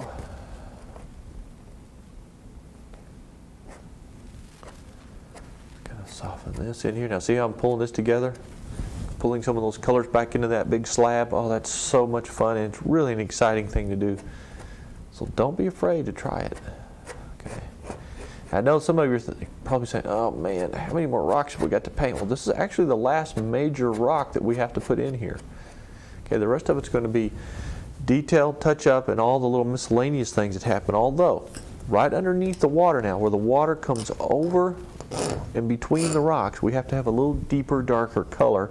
So I want you to get your number 10 bristle brush now, and let's mix up a little color. If you'll take this light bluish violet color that we used for the initial underpainting, take a little dab of that,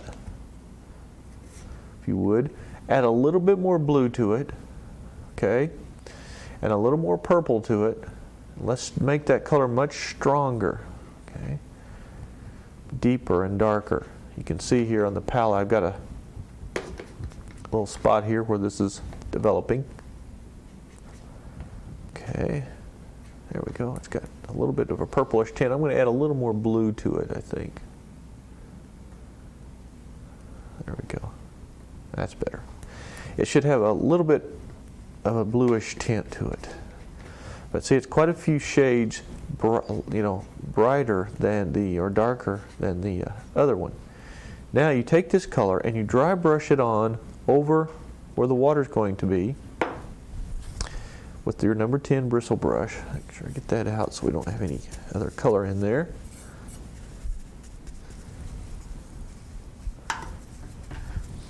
Okay, take the blue right here through the rocks. Just sort of dry brush it like this, but don't put it on real thick. It's very dry, okay? Because you still have to have room to get the water over there, here, a little up in here.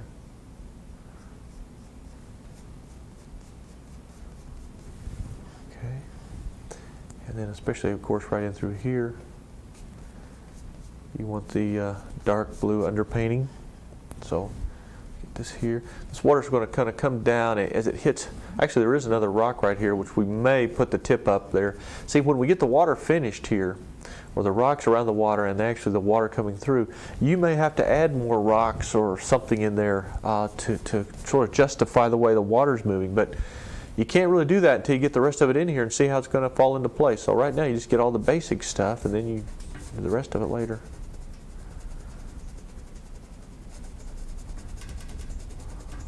Okay, so I'm just gently dry brushing this in here.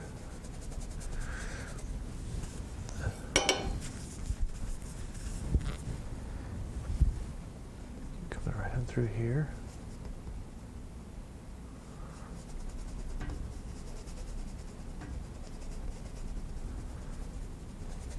Okay, go down here. And down through here.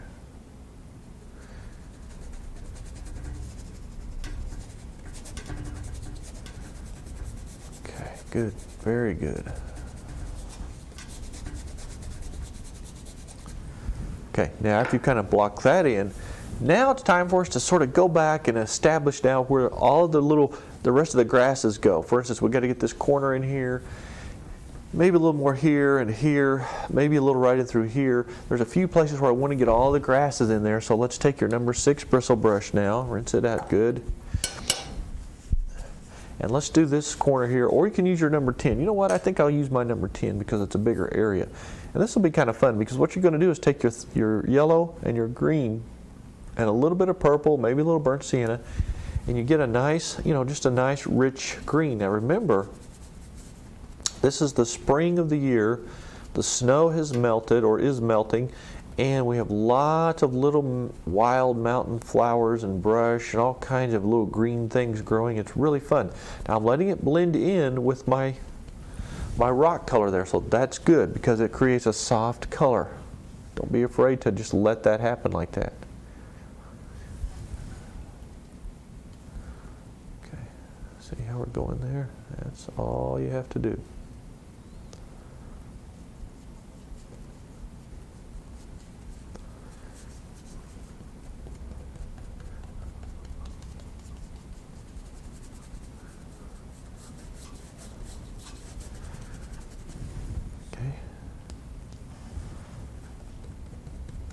Now as you come forward into this, just make it a little darker by adding a little more green and a little more purple.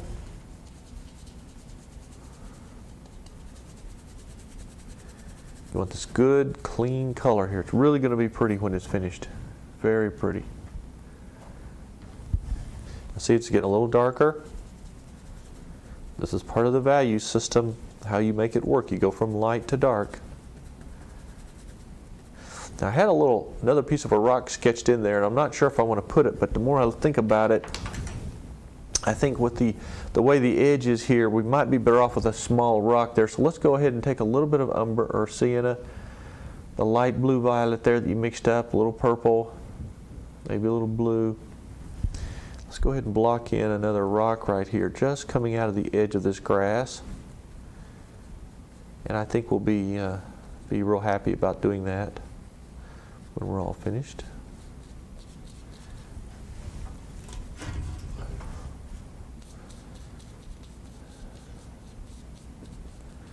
Okay, then you can either use your knife or your brush and put the highlight right on the top of it there.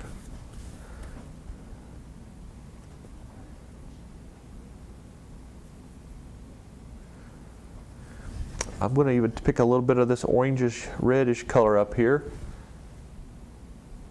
There we go. See how pretty that is?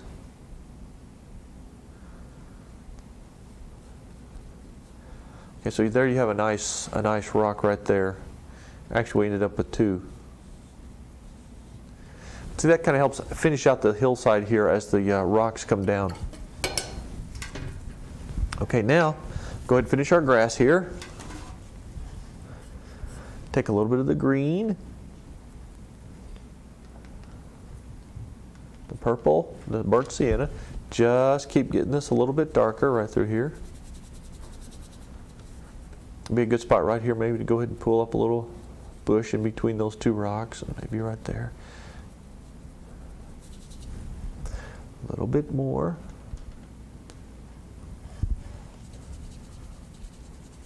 A little darker right there.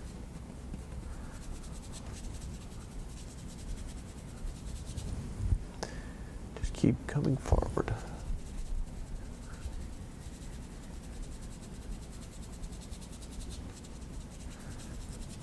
See, this also gives the effect that maybe the sun is coming through here, bouncing around, or coming through maybe on this side of this rock and coming right through there and hitting this. So we may put a brighter sunshine right there. Yeah, that'd be good. Okay, a little darker here. Okay, let's get that done there. All right, now once you get that underpainted, we just about got it all. I don't think we'll mess with any grasses right here because we'll probably swirl the mist of the water right up through there. But I do want to switch to my small sable brush now. I have this little flat sable, and this is where we have to decide about any other trees that are going to go in here. And I've been thinking about this now for a while, and I've come with the conclusion that we need a couple of larger trees in here just to sort of balance this thing and sort of just kind of keep it more in line with what we need to be doing. Also, I'm thinking about adding a larger rock at the top of the waterfall here, making this particular rock come up a little bit higher, say like about like this, so that it creates a little bit more interesting design. Now remember, that's the negative space thing that we've talked about so often. It's how your eye flows around an object that's important. It's not so much the object itself that we're trying to concentrate on, but it's the space that you leave around the object that's important, okay? So now let's go up here, and I think right behind this little rock, right in through here, I want to have a pine tree. Probably a couple more tall ones over here, maybe 1 or 2 over here, just to sort of add not only a little depth, but a little bit more character to our space. So we take this is the number 4 flat sable, little bit of purple, and the sap green, and you lighten it with a little bit of this light blue violet here that you've mixed up. I think I need a touch more purple there. I don't want to get it too green. It's actually kind of a grayish color, and that's the way you want it, so it stays really way back in the distance. I'm kind of getting it. There we go. That's better. Okay, now, right here, let's go ahead like this, pull this pine tree up right about there, okay? Now go ahead and give it a nice little swish.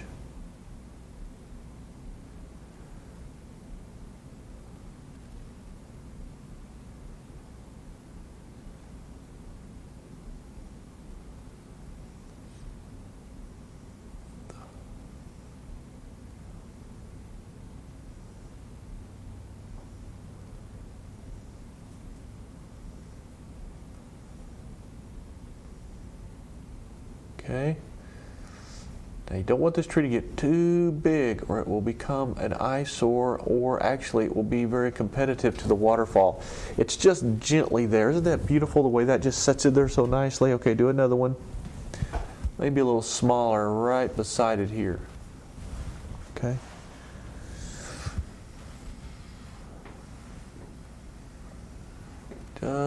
Just where it barely sticks up above the horizon.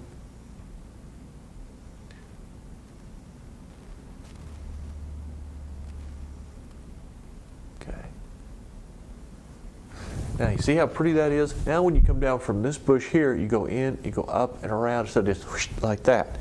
Now then, let's move over to the other side very quickly. And let's do a similar thing over here. right here between this rock and this rock where this little dip is a great spot for one. Maybe not as tall as that one, but something about right there.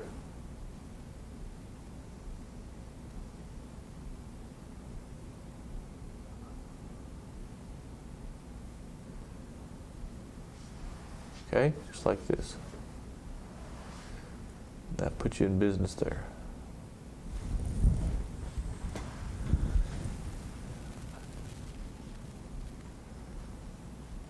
Maybe a small one right there. See, I'm not going to clog this space up because I like that look right there. But see, that kind of adds the depth to it. Now I want to put one a little bit taller right over here on this side.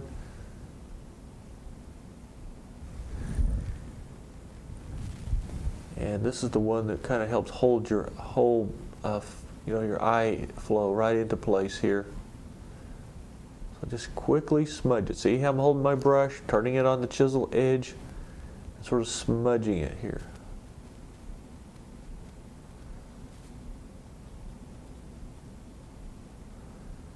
Pulling this out very gently but very quickly. See, remember the 3 P's. Don't piddle, play, or putter, because if you do, you're going to get in big trouble. I know you're going to get in trouble. Okay, come right on down. Pull this right behind this rock back here.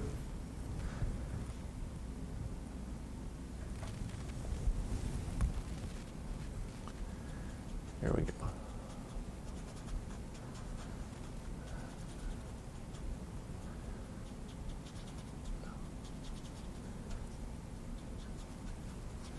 Okay, see how nice that is right there? That just really adds a nice touch, and also it creates a sort of a subtle softness to the painting that we're not going to get by putting the harder edged rock. So there's a method to the madness here, and it always boils down to what's most pleasing to the eye. So whenever you're painting a painting, always remember, you've got to keep the painting in line with what's pleasing to a person's eye. It's got to be your eye, the artist, okay? So please remember that. Now, as we run out of time here, I'm going to go ahead once again and let you know what you need to do between now and our next session is finish up your pine trees. Go ahead and finish up any areas down here that you didn't get a chance to finish. Practice again on some rocks, because next week when we start this painting, we're going to start putting in the highlights and the details that really make this painting come to life, and we're going to have a lot of fun with it, okay? So let's finish up our trees. You might want to put one more over here, or maybe 2. And I want to let you know how much we appreciate you watching the program. If you like what you see, please call your local station. Let them know how much. That'll help keep us on the air. And keep the cards and letters coming too, okay? Well, God bless you. Stay inspired. Keep painting. And we're going to see you again real soon on another Inspiration of Painting.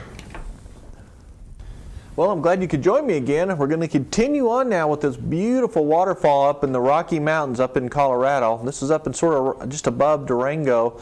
Actually in the Silverton area. It's a beautiful place. If you haven't had a chance to go up there, you should go there sometime. You'll be amazed at the beautiful country and all the different things you can paint there. So artistic, it's very inspiring.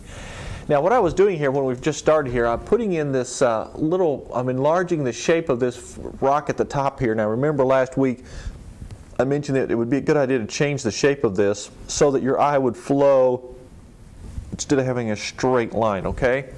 Now, go ahead and put a soft shadow there, then rinse your brush. And go ahead and take the gray mixture, the light gray mixture that you have here, and let's just go ahead and put the top of it on like that. Now see, that does a couple things. Not only does it raise the rock formation up, but it creates a much more interesting pocket for the water to slide through and then overcome. So I'm glad we did that. Now down here in the bottom part, I want to go ahead and muddle some other colors underneath the water, because underneath this water, by the way, there's nothing but piles of rocks all through here. That's what of course makes a waterfall. And if you look at the footage over here now, let's take a quick look at the footage we took when we were there. You're going to notice that the rocks are solid underneath the water, okay? So we've got to create the effect in our painting that you can actually see the rocks underneath the water. All right, so when we come back over here, the way we handle that is very simple. We just take our number 6 bristle brush, we take a little ultramarine blue, a little burnt sienna to get a gray color, and I'm going to mix my light blue violet, either one of these, the darker one or the lighter one that we had there. Get a sort of a bluish gray, maybe a little bit of purple. Don't want to get it too brown, but you want a darker gray. Okay, kind of like that. That's not too bad there.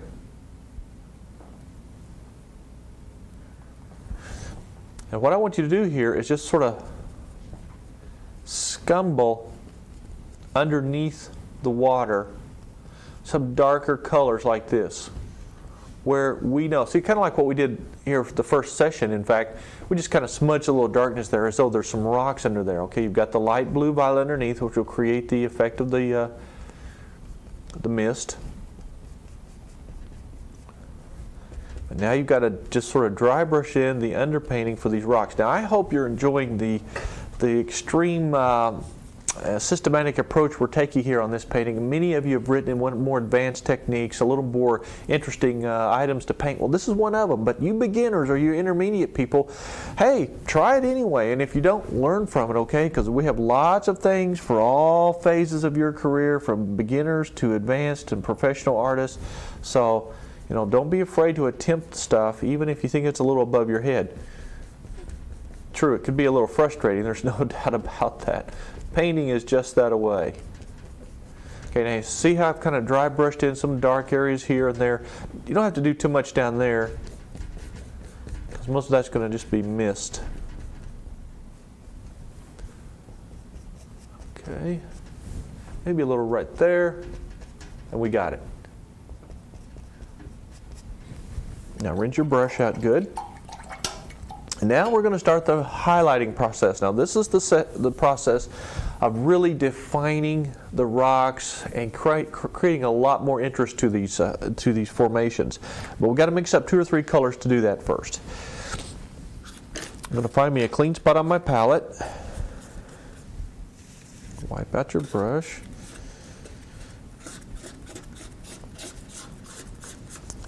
All right, now just take a large scoop of white, like this. Take a little touch of the cadmium orange. Work that in real good. That's a beautiful peach color. Okay.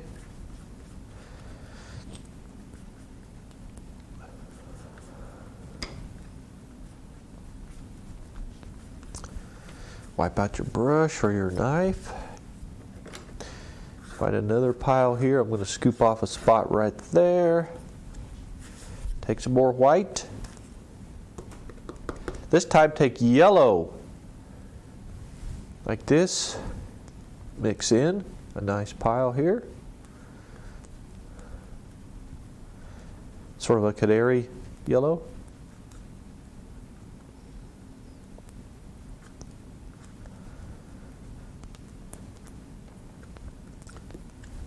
Now you have 2 sunshine colors, okay? Now after you've taken you've got your 2 colors mixed here, take your number 6 bristle brush. We're going to start up here at the top. Now remember, our sunlight's going to sort of filter this away. Now we've worked for the last 3 or 4 sessions really doing the underpainting. Now it's time to have the fun. I know you've been waiting for this part. So you're going to take a combination of these colors. We'll take the peach color, and I'll start up here. But now here's the secret. Hold your brush back towards the end so that you skim.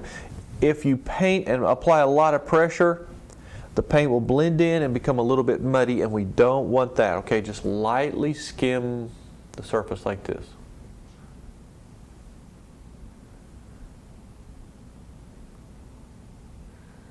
See, that gives it a nice light color. You can wipe your brush real often. Like a little bit of the yellow here. You can use a combination of the 2 colors now to start really building the highlight in your rocks.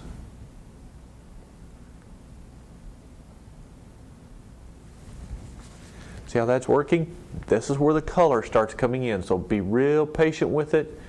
Gradually increase the color as you want to, or add darker values. In this particular case, I want to come back here like this, kind of sharpen the edge. I'm going to add a little more of a blue. See right there?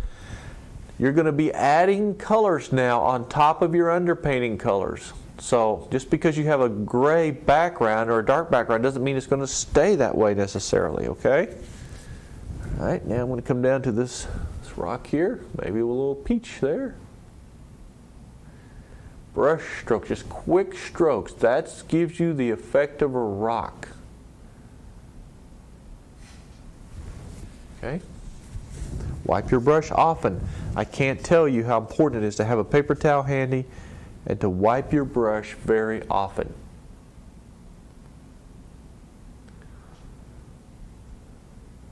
Okay? So you wipe it,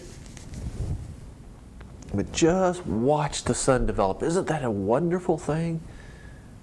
And here, wipe your brush. Then I'm going to show you how you can do a little bit of highlighting with your palette knife as well.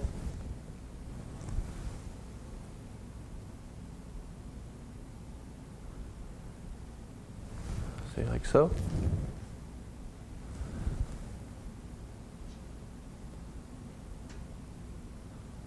Now you can also redefine some of your rocks. In other words, what we've done before was just get the basic shape. Now you can actually go back and redefine their shapes by changing them some if needed. Go back to a little yellow. Let's go over here on this side. I actually mixed the yellow and the peach color together there. See there? Just quick touches. Now you also want to leave some of the gray coming through.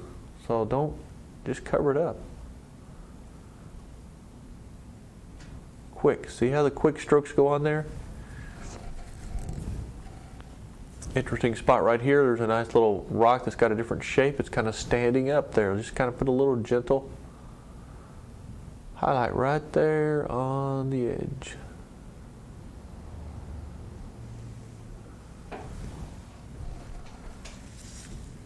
Come down in through here. Let's put a little peach color maybe here.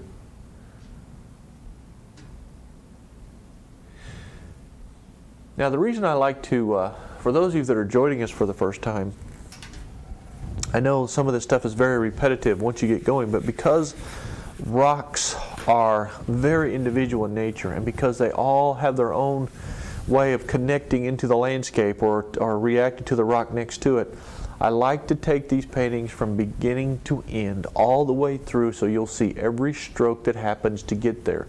Instead of me doing it and saying, okay, I'll do something else and then have you finish it or I finish it and me not show you is not going to get the point across. So that's why I work so hard at creating every single phase of the painting so you can actually see it. That's the important thing here. Now let's go to the left side. Isn't that beautiful already, the way that's starting to just pop out like the sun's hitting it? Now yes, we will come in and do more work on the grasses and stuff, but that'll come in later. Now let's do this one, starting there. And I'm sort of staying in sequence with the shelf pattern. In other words, we'll do this one, this section, then we do this section, then we do this section. Very much like what we did when we first started blocking in the underpainting. Now let's come up here, a quick little highlight. Here we go to the yellow mixture. Now by the way, there are many, many mixtures for highlight. Many, many mixtures. I just happen to like this one because it's sunshiny, it's clean and fresh.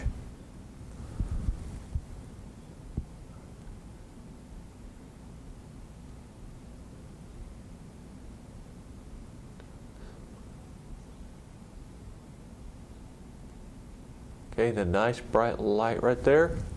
See, that makes that rock kind of stand out.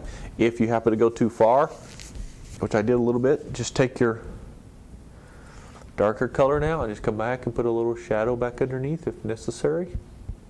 And it probably is. Because remember, for every corresponding light, there is a dark value.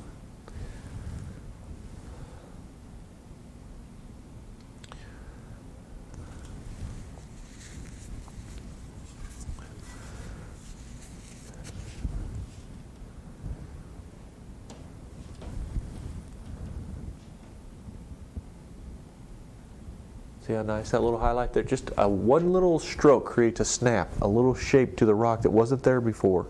All of a sudden you see a rock. Similar to this situation right here. Let's take a look here. Watch this. Just a few quick strokes. There you have a rock just standing right out. Then you got room to move your water as it comes around.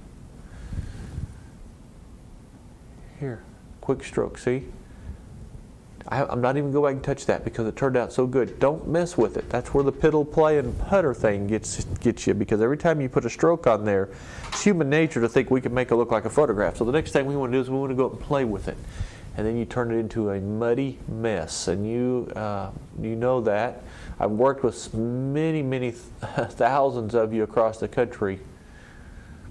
And when you bring a painting in that you want critique, the first thing I look at is where you have overworked the painting. And most of you just spend too much time trying to make it look perfect. And there's no such thing as perfect when you're a painter.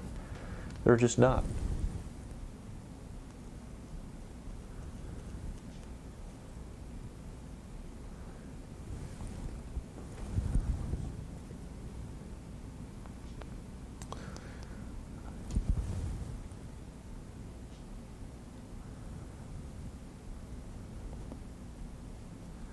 Okay, so I'm adding some dark values, some light values to start three-dimensionalizing. Do it right there. See a little dark spot there? It gets the light spot, makes your rock really come alive. Okay, rinse your brush. Keep moving. Now let's go to our palette knife, and I'll show you a few little things you can do with it. Take the edge of a little bit of this yellow, just right on the edge there like that. You could use it to highlight with.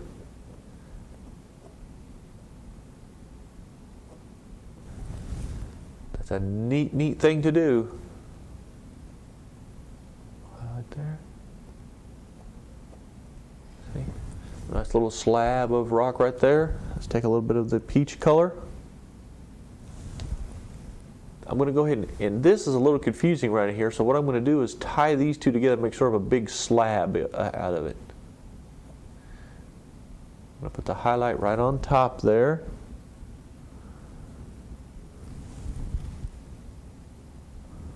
See there?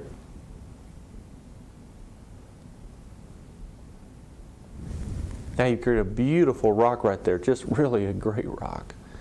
Maybe to the top here.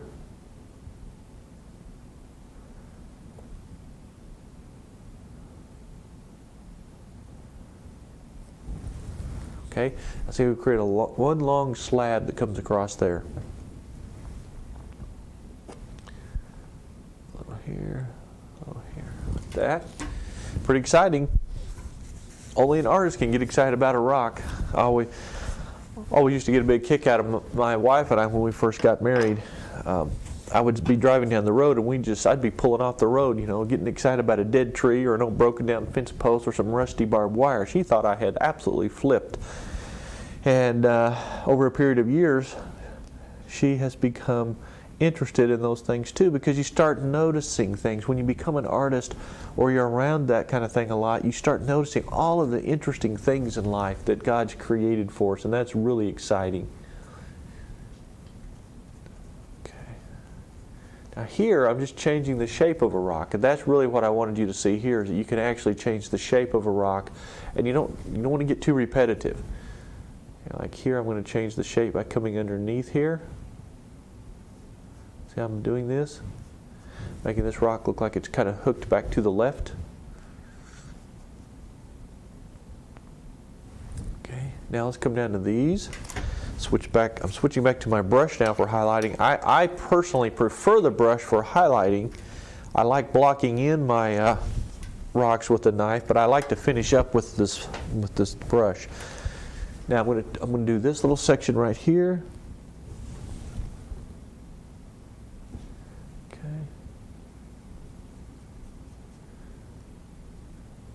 Nice little rock there. Here.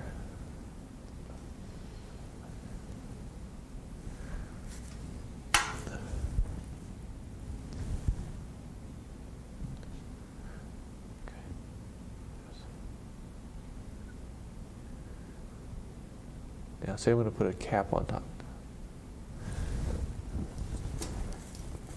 Now, what I'm going to do here is take this rock, put a little dark right here to separate this one from that one. So what I'm trying to show here are all the things you have to do to give your rocks their three-dimensional form. So take a little bit of a darker color, any of the darker grayish tones, or a little sienna even.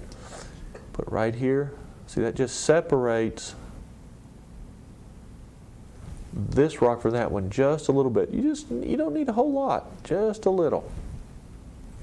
This is an interesting spot here that we've created, which brings up another point. See, a lot of times rocks will just happen, okay? You'll see things from sort of accidentally, and that's sort of the beauty of painting. Is most great paintings are born out of accidents, or they're born out of things that are not planned, okay? You've heard stories, endless stories about great inventors and musicians who, accidentally did this or did that and realized it was a good thing. So painting isn't always really planned. You should have a good, great, basic understanding of all the basics and composition. And then when you see these things, it falls right into place for you, okay? Okay, now I'm going to keep coming forward here. I think I'm going to do this one here, put a little yellowish, maybe a combination of the yellow and the peach there. Go.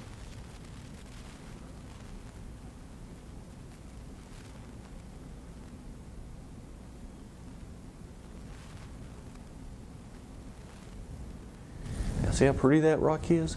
Now any of these rocks that you want to go back and highlight, you can. You don't have to highlight all of them. Some of them are sort of in shadow. See, the secret here is not to make things so regimented and so everything the same that it gets monotonous. Okay, but see, I'm just sort of softening some I'm not putting much highlight on, some I put quite a bit of highlight on. Like this one back here, for instance, I kind of like that one just like it is. It's kind of soft and set back in there. I don't want to overpower the painting with it, so I'm not going to mess with it. This one needs a little highlight on it right there. So we'll take this now, quick like that, just a touch. Just a quick touch.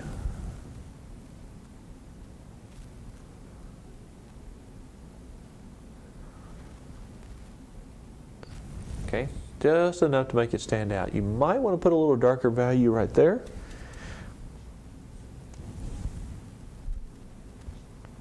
There we go. That's good. Oh, that's much better. Now those two really are separate from each other. Now let's go over here to the right side and let's work on this one. This will be a fun rock to work on because it's one of our first ones that's really sticking out in the water, and it's got a little bit more character to it. We need to add some little cracks and crevices. And the way you do that is you just take your brush and you sort of dab just straight on like this.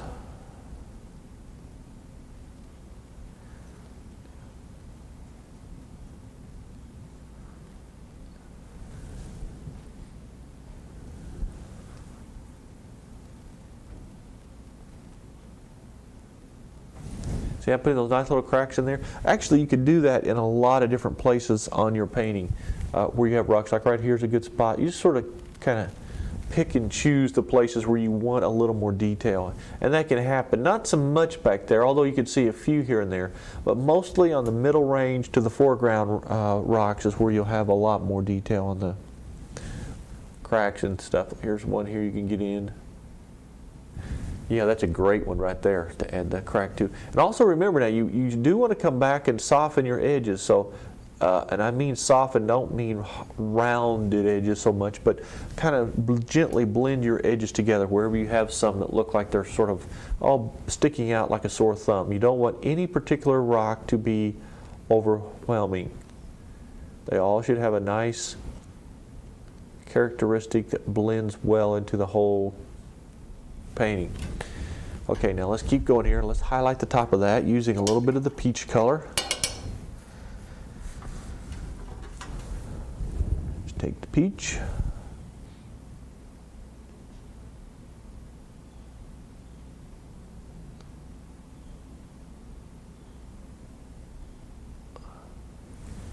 See, sometimes just a few quick strokes. You don't have to mess around with it too much. Here's a kind of an interesting little angle right there. You can put that on. So see, you can see I'm just sort of making these up a little bit as I go. I'm not really planning them that much. And then you have more fun and your work is more spontaneous and fresh, okay? It's important to have it really fresh. A little up here.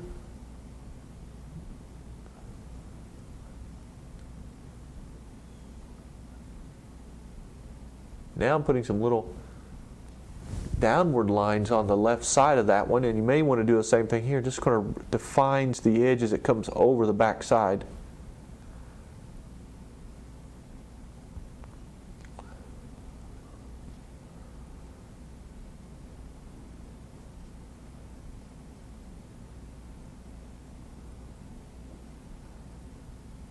Okay, so you come down across there. That adds a nice touch to that rock. That rock's really looking good.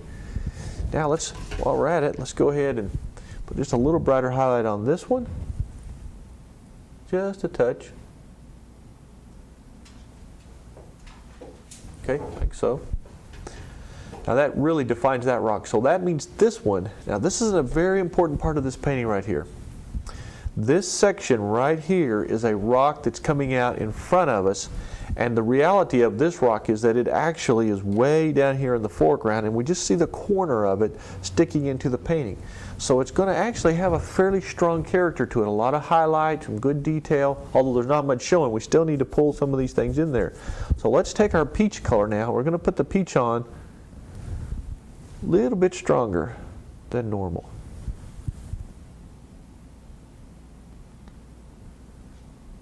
See how I'm putting this on very thick and quick, thick and quick.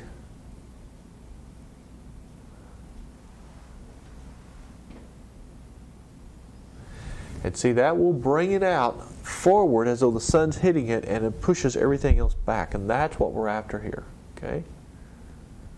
Very important step here.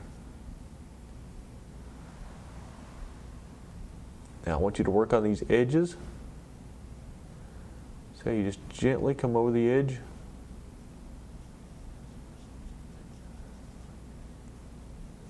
And sort of blend that in. Now on the left side of this rock, you're going to have a reflected highlight. Now the reflected highlight, let me tell you a little bit about reflected highlights. A lot of us misunderstand what they are. But a reflected highlight is the light that sort of bounces off of another object and forms the back side of your object. It's usually a cool to a warm purple bluish color. Okay, now we've used it a lot of times on trees and rocks and things, but we haven't talked about it all that much. So if you want your rock to have a nice clean color, take a little bit of this light blue violet, maybe mix a little bit of them together, and dry brush on the left hand side, just the back like this. See, it's a bluish color, it's really nice, and you sort of blend it in just gently, very quickly. You don't want too much of it there, okay? You just want a little bit.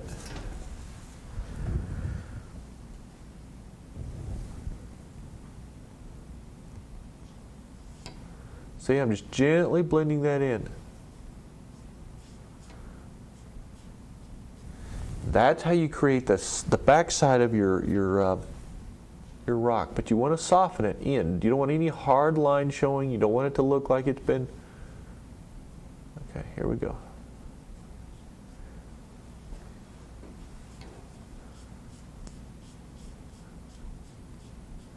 You see how that works? Isn't that exciting? See, you've got a nice color, it brings it out, redefines the edge, it makes it have three-dimensional form. Those are all the things that happens when you use the reflected highlight. Okay, now, let me give you a little hint, not a hint, but a little information on where we're heading with the painting. Now, we're about to run out of time, so what I want you to do, once again, is work on getting used to the highlighting process, forming the shape of your rocks, because right away next week, we're going to come in and do these 3 or 4 big ones in the foreground, and very likely get all the grasses done, and that'll get us into the point to where then the final stage will be putting in the water, the highlights on the water, all of the things that are going to happen in the painting here, and possibly even do a little more work back here in the background. But right now I want you to concentrate on building all of, not these big rocks, but finishing up the ones you've done, learning how to put the little cracks in the crevices, and you'll have a lot of fun. And next week we'll get more excited because we have more rocks. I know you're going to be tired of them by the time we're done. Well, I hope you've enjoyed the program. It's been a lot of fun bringing it to you. God bless you. Stay inspired. We'll see you again real soon on another Inspiration of Painting. Well, here we are again, working on our waterfall and some more rocks. I know you're sick and tired of rocks by now, but remember what I mentioned to you. that I want to show you the phase of this painting from the beginning to end with every single rock, with every single stroke, so you'll know exactly where you've been and where you're going, okay? So it's important for you to right now to go ahead and just stay encouraged and keep moving forward, because it's not easy to paint a lot of rocks. But how are you going to learn if you don't try it? Kind of like trees and grass and weeds. Always try it, okay? Because sooner or later you'll get the feel for it and it'll fall right into place. And we left off last week finishing the middle shelf of rocks. Now we're coming forward and we're going to start doing these close-up ones. Now, I've used a combination of palette knife and brushwork here. Right now I'm going to go ahead and continue with my brush because I like the way I can manipulate the edges, but don't hesitate to, like I said, throw in a few snappy highlights with your palette knife if you choose. We'll start with this rock first, I think, and what's neat about this rock is it's very big and it's got a lot of room for detail, so we can have a lot of fun with it. I'm going to first take my brush, just with the existing paint that's there, I'm going to go ahead and sort of form it a little bit better, okay? Cleaning up the edges, maybe pulling in where I might want a crack or two. See what I'm doing? I'm just sort of softening this here, creating some edges. I want to make sure I know exactly where I'm headed with it. Okay. There we go.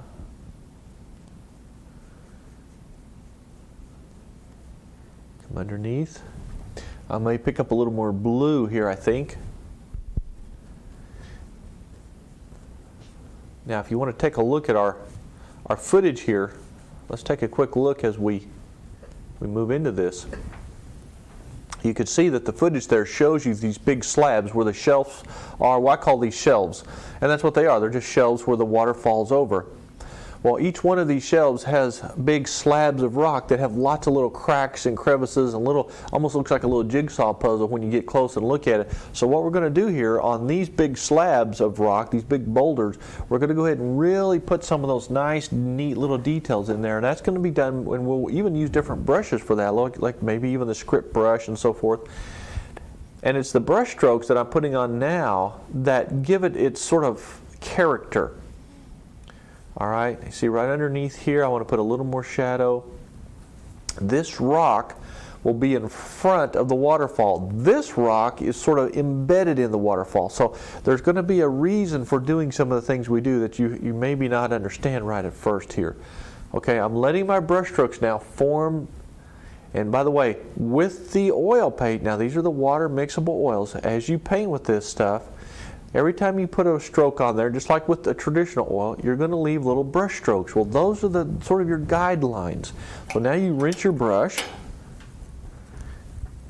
Go back with a little bit of your peach color. And I can find brush strokes. I don't know if you could see this or not, like I could see it, but you see little broken edges and brush strokes. Those are good places to start putting highlights for the top of another section of that rock. See, like right there.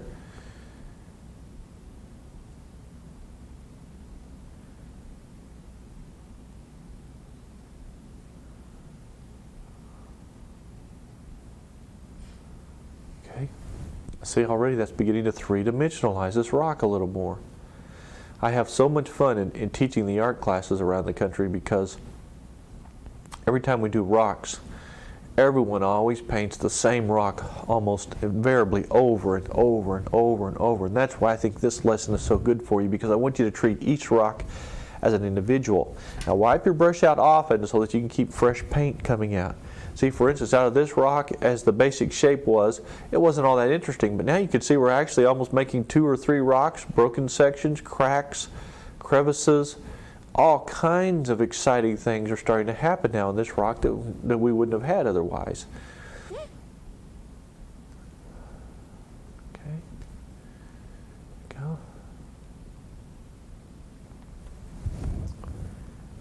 Like this. Quick strokes like this, just quick touches. Now let's take a couple minutes and sort of refine the shape of this rock here. There we go. So you can even have the back of it come back down like this. Wipe your brush very gently, very carefully, and very quickly. Soften the edge. Now some of you get a little confused about when we say move quickly and at the same time, almost in the same breath, but take your time and do a good job. Okay, that's a very contradictory, confusing statement. But the point here that I'm trying to make is that when you put a stroke on, it's a quick stroke, leave it alone. You don't have to go back and play with it too much. Occasionally you have to touch it up.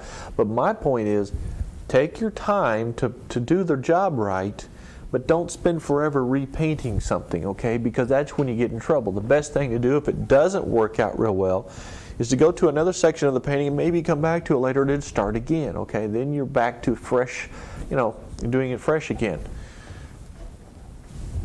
Now let's just keep moving here.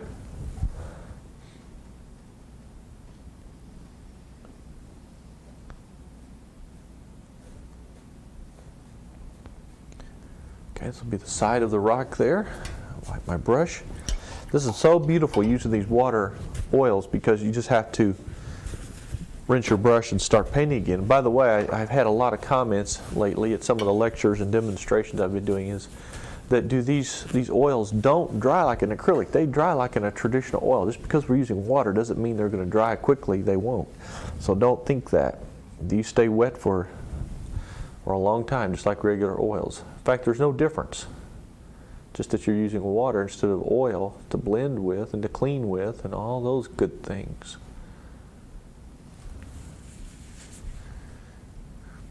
Okay. Now see how much fun that rock is looking? I mean, it's really a fun rock. It's just really shaping up very nicely.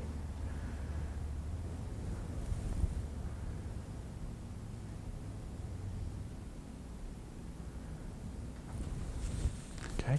See, I'm just kind of dabbing to create these little broken sections.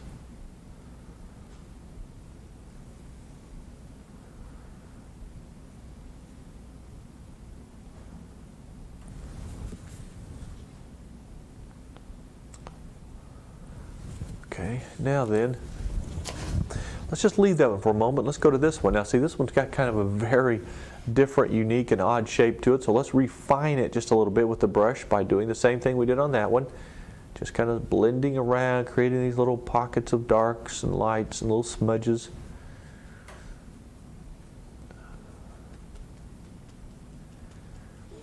There's no substitute for taking your time and doing a good job, okay? You have to really work the painting. In other words, a lot of us are used to the quick fix type of painting where you have a method and it's all the same, you just paint it over and over and over. There's nothing wrong with that if that fits your, what you need as an artist, but true fine art techniques require a lot of system of progress. In other words, you do a few steps and then you move to the next step and the next step. There's no simple way to approach it. There are some interesting little tricks of the trade, so to speak, that will make the job easier, but you just might as well settle down and be patient as you develop your painting. Okay, now see how we're softening that edge there? That's very, very good.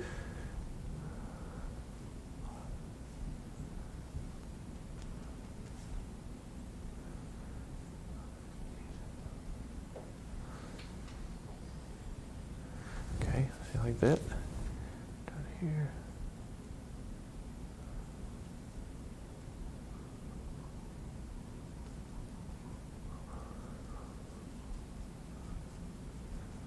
Okay, now see I'm creating these little interesting shapes to the rock now. It's not just dark and light anymore. It actually has form, three-dimensional form that you can actually see.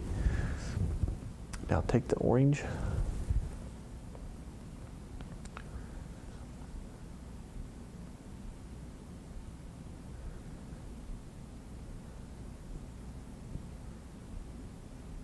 Okay, a little highlight there. You may not want to put that highlight all over, just in a spot or two where the sun's going to hit an edge that's sticking out or something.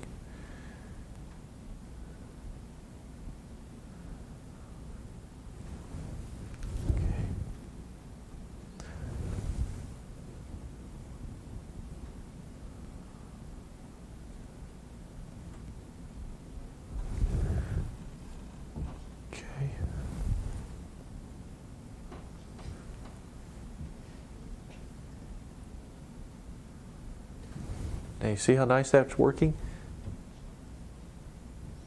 So you could create the direction of the rock, the angle of it, just by how you angle your brush. This away, it can go a lot of different ways.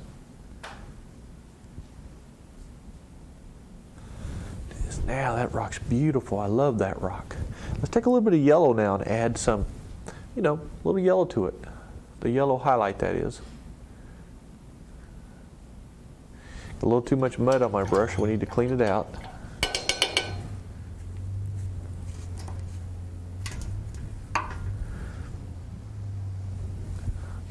Okay, just a little smudge like that to kind of help tie things together.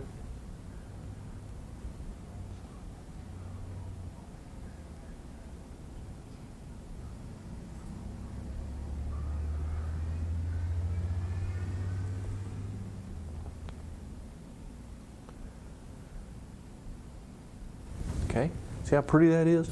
Really looks good.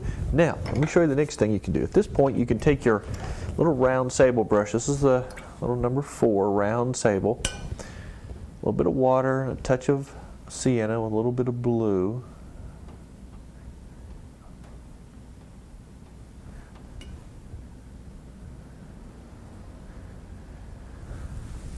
Okay, come right through here like this with some little cracks.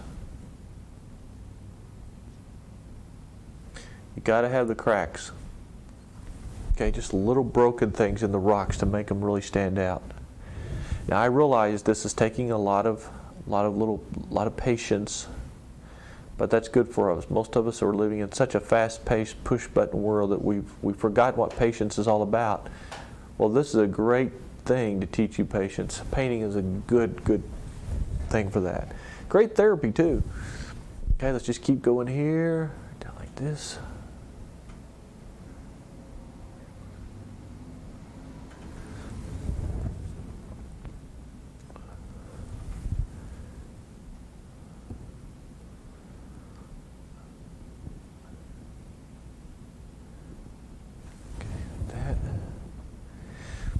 You can do some of these up here if you're very careful. Now this is where you might want to use your steady rest system, because it's a wonderful tool for steadying your hand if you're really having a hard time getting, a steady hand here. Whoops. Okay, now then you can see how the cracks just really three-dimensionalize and define those rocks. I love the way that looks. Okay, you might want to come over here and give this one a nice little line here and here. Okay, that's good.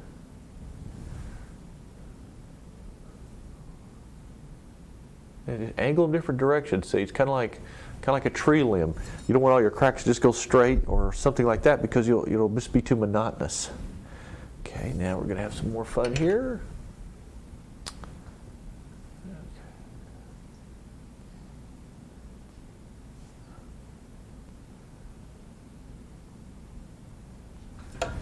Okay, now see, that really makes that rock really have a lot of character. Now we can go ahead and add a little highlight to it.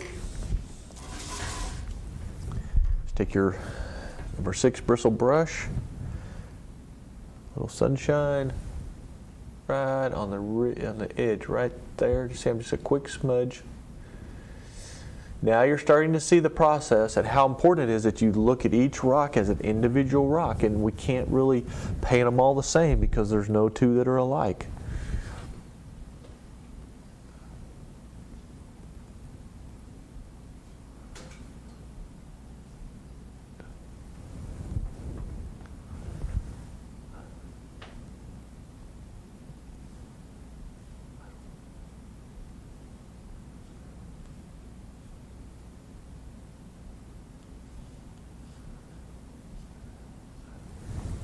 Yes, excellent.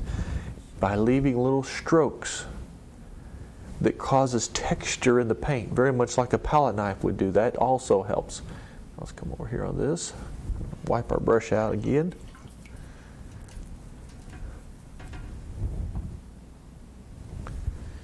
The edge of this one. Now you may end up having to repaint the edge of this one later because we have the water and so forth here.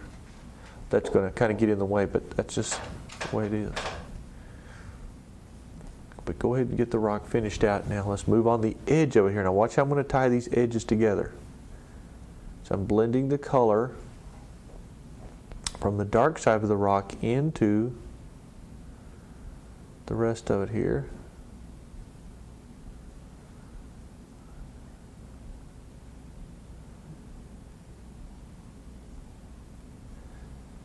so that it doesn't just have an abrupt ending to it. Now down here I'm going to kind of do something a little different, I think.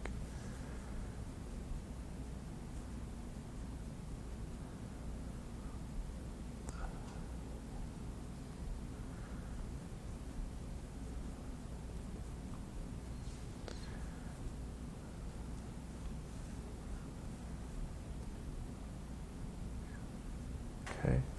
Okay, see, I'm sort of forming the edge there. You could do the same thing on any of these, but not in every case. You don't have to do that. But in a lot of cases, it's a good idea to soften an edge. Maybe it's where it's chipped off and rounded and the weather has eroded the edge.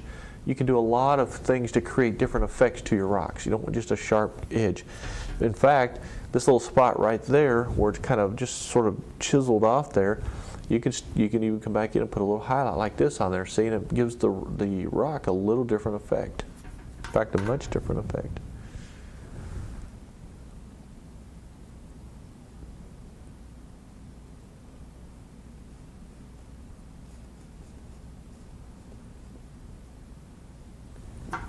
See, it's kind of neat the way that's looking.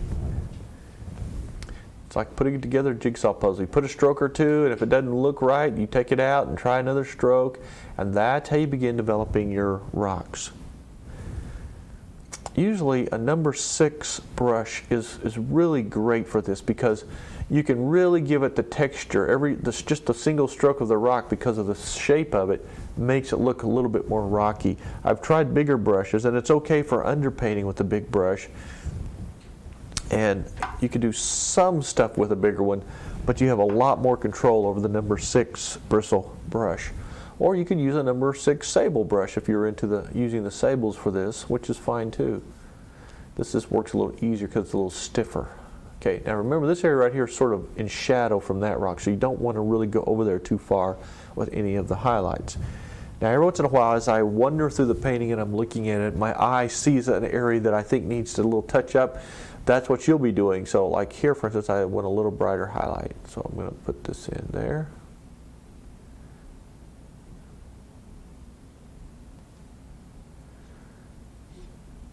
Here.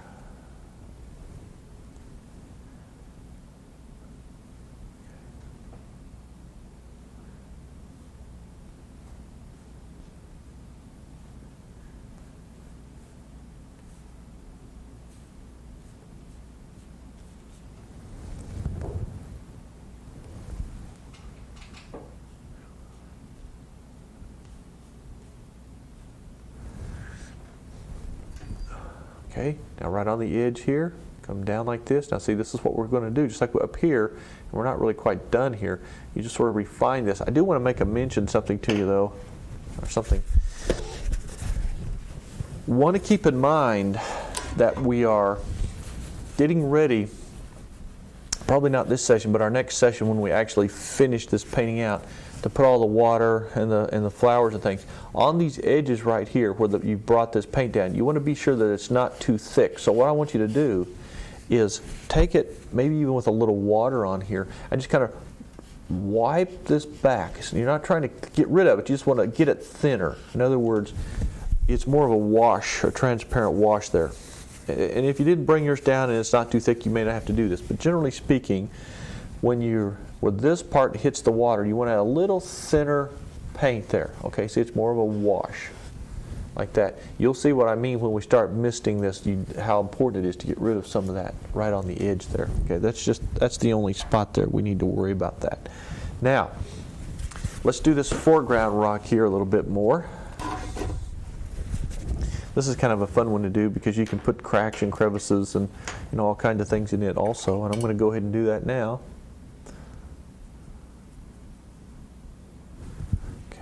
Let's get our cracks in here.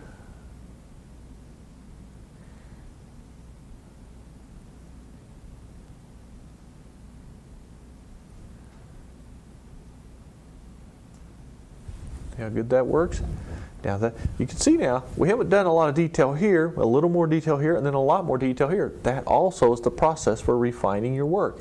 Everything is a lot less detailed in the background and a lot more detailed as it comes forward. Okay, we're going to get some cracks in this one.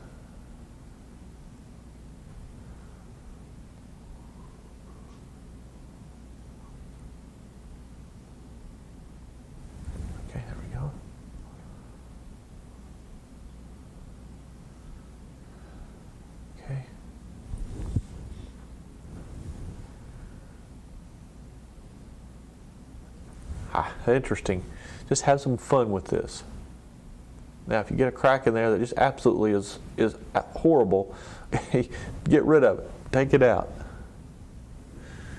But usually you'll get just enough to three-dimensionalize the rock, and then you're done with it. Just don't get too many. I want to put a couple more in this one, though. They kind of come out like that to the end of the rock, and you can see it there. And maybe even one or two up here in this part of the rock, up in this rock.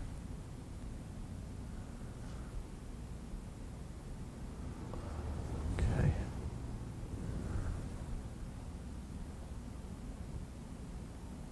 There we go. Yeah, that's about right.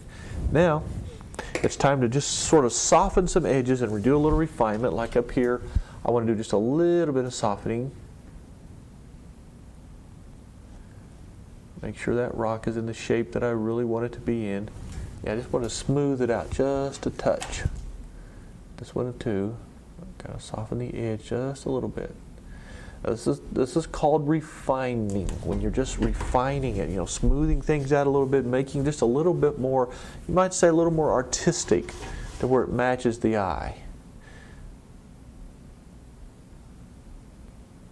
Softening these edges a tad.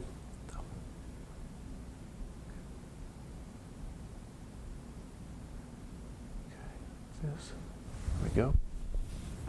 Now then, rinse your brush out. Get your script brush out now. Let's get a few intermediate details up here. I'm going to set this down in my lap so I can get up here and see this. We're going to be right up in this corner here. Okay, take your script brush now. Take a little bit of this umber or purple and a little water. Get a nice inky mixture. Okay, sort of an inky mixture. Right here behind this rock right here, we're going to pull a bush up here, okay? We're not talking about a major tree here, we're talking about a bush. Just like this. Very important.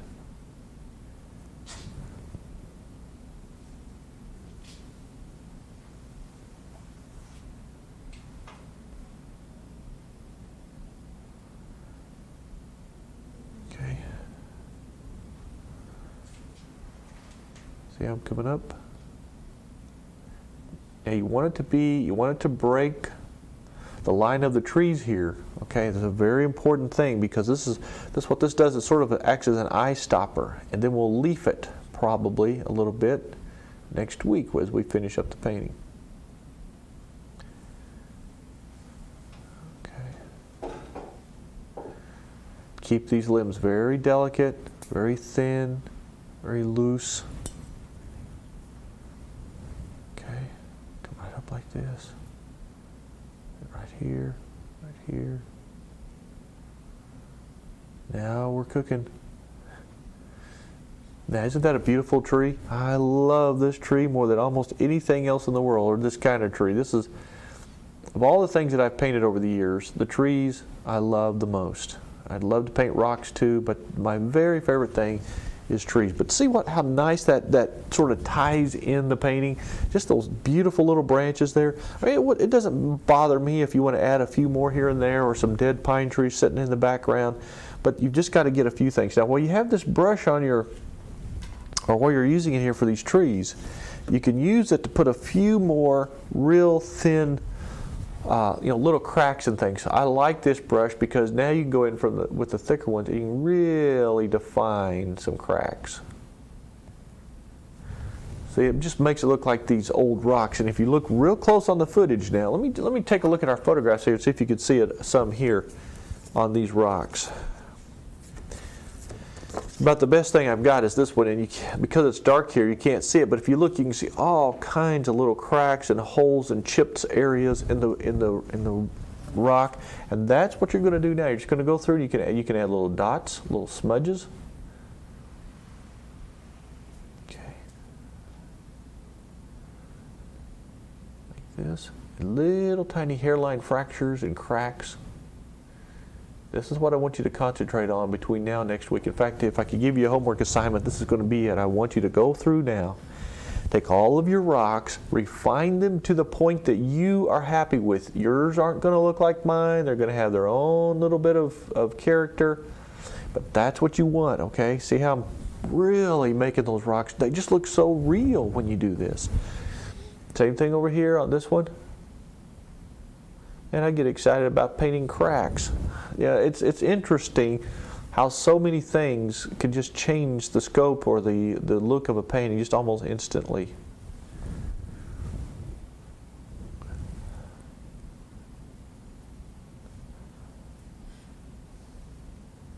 Okay.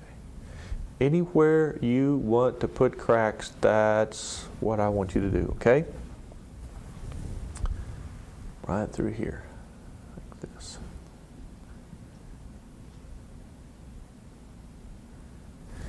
Now what this does is it adds not only a lot of interest to the painting, but it gives it that little touch of realism that we have to have in order for this to work, because these rocks are somewhat, you might say, a little impressionistic. And this adds that final realistic effect. It gives it a lot of character. So anyway, this will be your homework assignment for next week, to go ahead and concentrate on building all the details in your rocks and getting your little bush in there and having a lot of fun practicing. And then next week, believe it or not, we're going to be finished with this painting, and I know you're going to be happy about that. So God bless you. Stay inspired. Thanks for joining us today. Keep painting, and we'll see you again real soon on another Inspiration of Painting. Boy, I bet you're glad for this day, aren't you? I certainly am, and I appreciate you joining us again today on the Inspiration of Painting. We're going to go ahead and finish the painting. It's going to be really exciting. We've been working a long time on this thing now, so let's take a look at our footage here so you can see the actual waterfall, because this will be the last chance you'll get to see it as the water's cascading over these slabs of beautiful rocks up in the Rocky Mountains.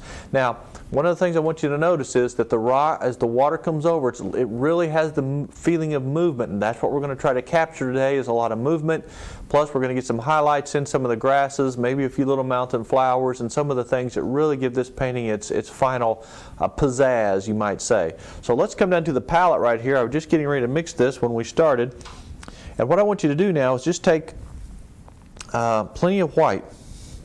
Just get some white out here like this. And let's take some water. Now I'm going to put some clean water on it. So I'm going to just take my little mister bottle here, just mist it with a little water there, because I want to mix this and get it nice and creamy, okay? Very creamy. So just work this in, get a nice creamy pile of white. Now be sure that anytime you add water to these water mixable oils, that you do get it mixed well, okay? Very important. Okay, see how nice and creamy this is? It's really beautiful, smooth. It's kind of like soft butter at this point.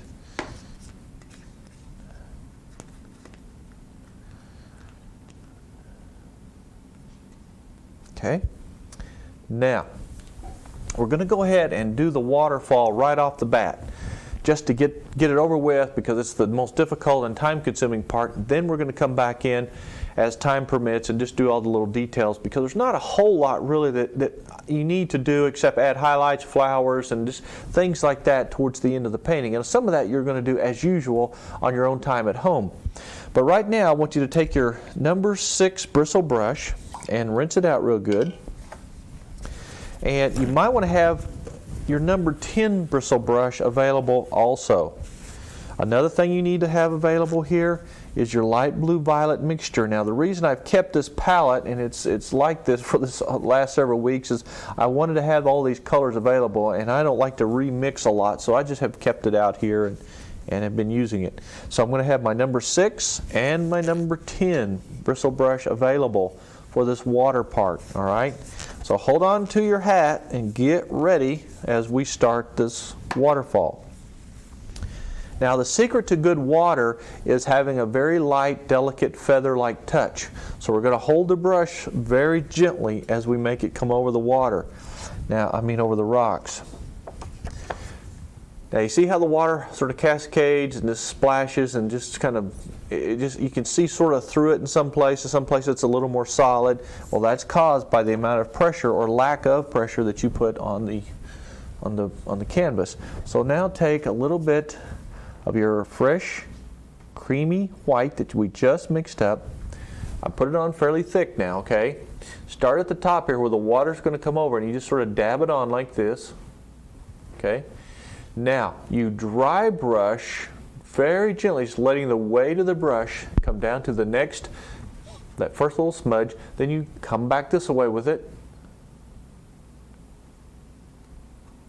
Watch this carefully. I hope they've got they're closed in on us here, because you got to see this up close.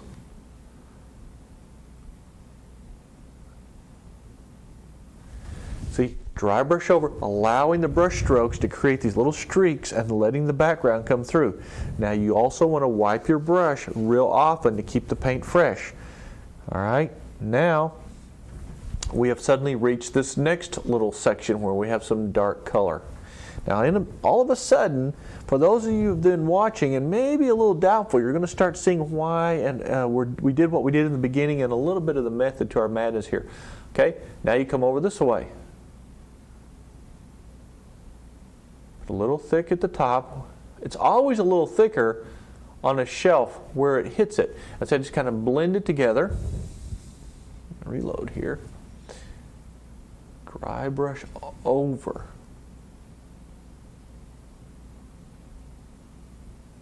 And then over again, we get another little spot there. I'm really telling you now, be very careful. I'm dry brushing right up against the edge of the rock so they fit in. Now see how nicely that's starting to shape up? Oh, it's just so beautiful when you do this properly. Do not apply heavy pressure or you're going to get in all kinds of trouble, okay? I'm very gently touching this brush. All right, now just come on down.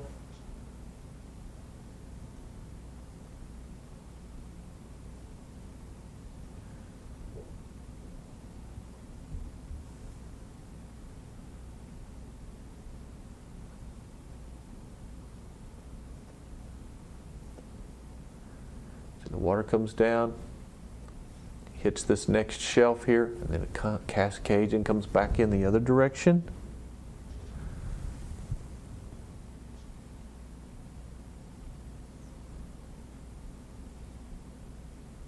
Okay, dry brushing it. Now I'm going to be very careful about this. I'm going to be very picky about the way this is handled. And if I had you in an art class with me, you would really be under a lot of scrutiny here about the light touch and a very, very careful handling of the brush, okay? I'm not getting in a hurry. Although the stroke is quick and free and loose, I'm still not in a hurry. I'm going to take whatever time it takes to make sure this is done properly, and you've got to really think about that. A little spot here where it looks like there could be another small shelf, like a rock under there that, okay, so you put a little thicker paint and drag this down. Lots of places where you can add little sparkles to this just by applying the paint a little thicker. Now, by now, quite frankly, your painting is probably dry because over the weeks, you know, it's dry. Now, I do these in succession, these programs, so mine's still a little wet. But if yours is dry, this makes the job even easier for you, okay? So really take advantage of the dry underpainting if it is dry, and you'll be in good shape. Now coming here, gently coming over. Now here's a key factor. Now we'll look at this up close. When I drag my brush, notice I'm allowing the little streaks, and then the background comes through. Okay, you see the blue color underneath, and then everything just works out. It's just really simple. You come here.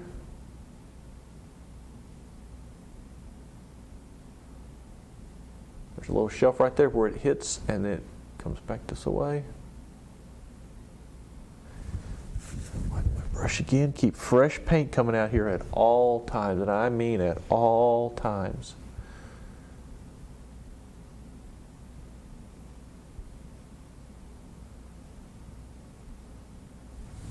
Okay, see? Now, you can gently take the corner of your brush and kind of blend it in, touch it like this. It looks like it might be splashing just a little bit up against the edge of the rock, just a touch, just a bare little touch.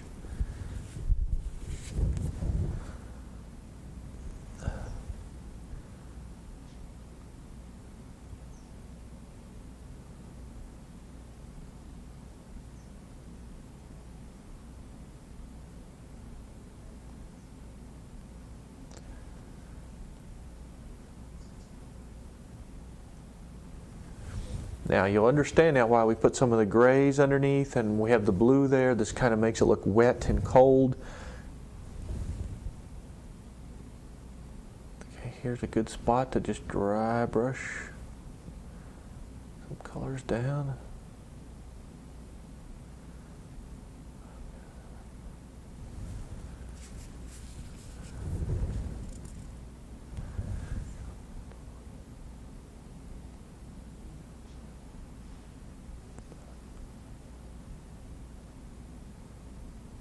See, I'm building by letting some of those dark spots come through. It looks just like the water, you know, going over the rocks. Now you come down here and you hit the little shelf here, and this is kind of a neat spot because this is going to be a long fall from here down to the next one. So this is going to require just a little effort here.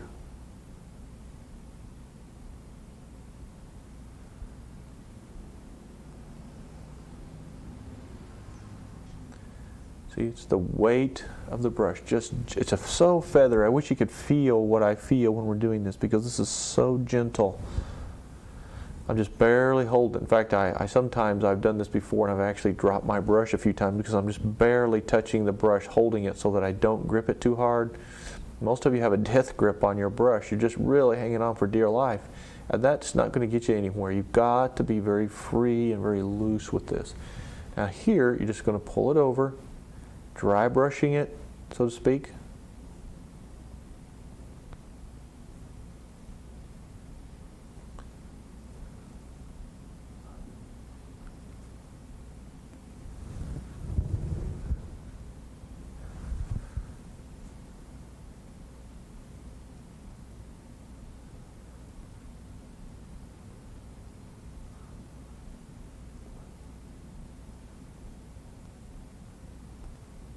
Okay. See how exciting that is? Isn't this wonderful? This is so much fun. I'll tell you what, there's nothing more fun, really, in my opinion, with the exception of painting little dead tree limbs, than creating something like this. Now here you're going to hit some rocks. Kind of wiggle your brush a little. And you can experiment with this some. You don't have to be so regimented here. You got room to experiment. Wipe it out.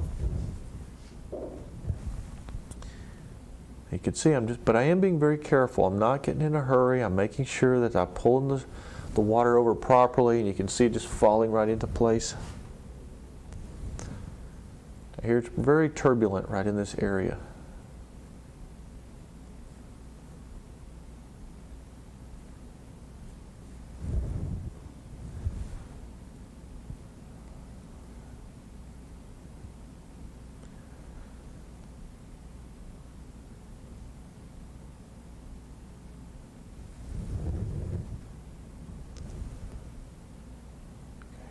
Very careful there.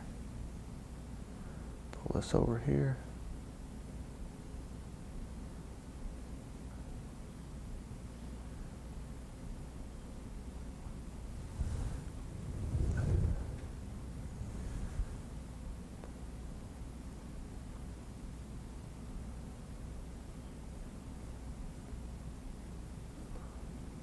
Now I'm sort of dry brushing them together, so that it's a unit. You don't want just a whole bunch of little brush strokes showing. So you just sort of dry brush this all together. Then it gets a little more turbulent down here. I'm going to apply a little heavier pressure because I'm going to start blending my colors in a little more here.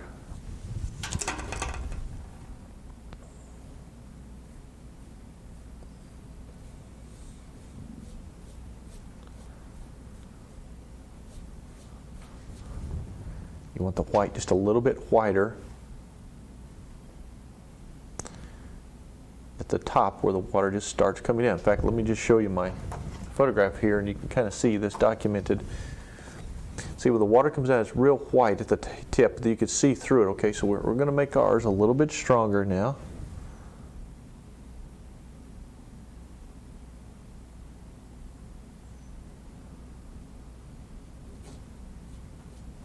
Down here, just sort of dry brush this in like this. You can start using a combination of strokes now. This is where the water's going to be splashing up. Like I said, most of what we're doing today is going to be dedicated to the waterfall and finishing up of the edges of the rocks where they the water hits the rocks like this. Take a little bit of your light blue violet now, that light color that we mixed up early on in the first few stages of the program, and begin scumbling like this. Now see how I'm going in a circle? You blend it into the water here, and then you come over here and fill up all these areas. And this creates that mist, sort of the haze and the mist that you see at the bottom of this. Cover up the edges of your rocks, soften them.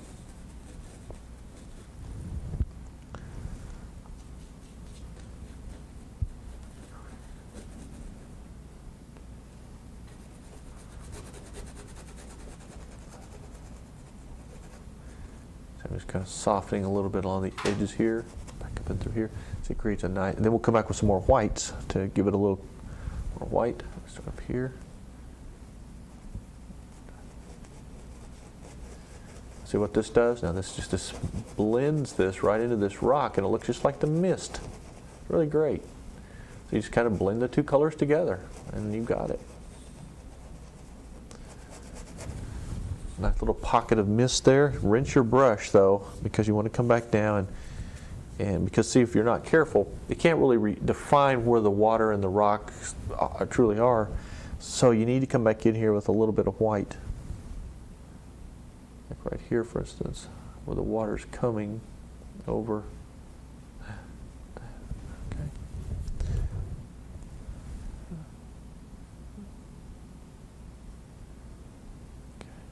There we go. Now we're cooking. Here a little more. Barely touching it. That's great. Now here, you can come in with your brush and kind of just dab it like this, little dabs, to kind of create the, like the water splashing. So if you use the chisel edge of the brush and just kind of dab.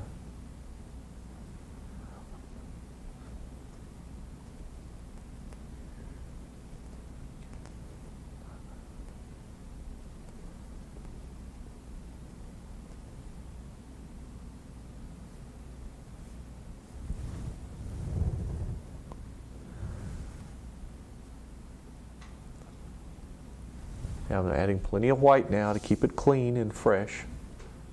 And here I'm just going to splash up and pat it. Now like I said, you can use a toothbrush to go in and put little splatters, but I've chosen not to do this in this one because I want to have a little bit more control. And not that control is all that important in some things, but in this particular case it is.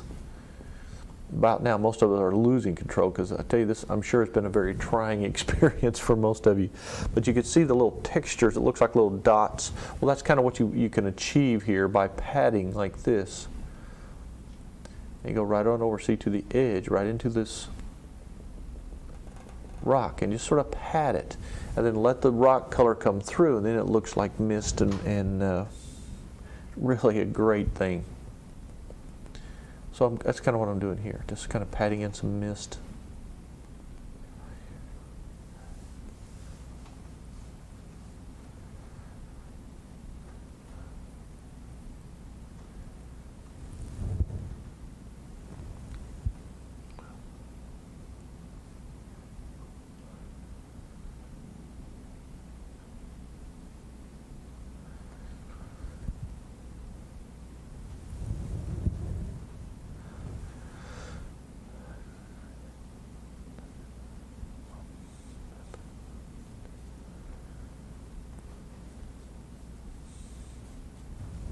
Okay.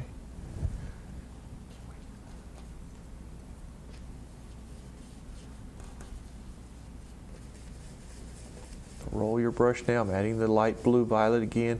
I'm going to roll this up on the side so that the water will, and or the mist and the rocks will sort of react together.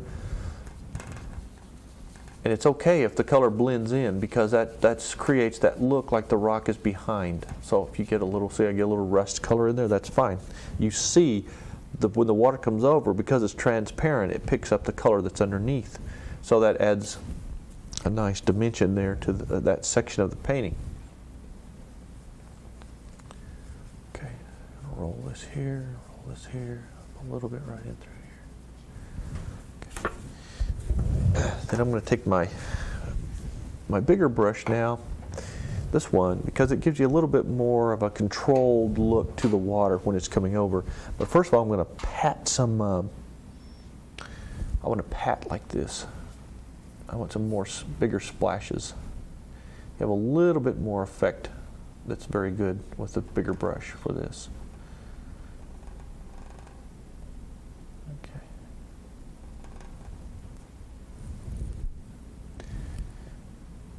Just splash like this down here on the base.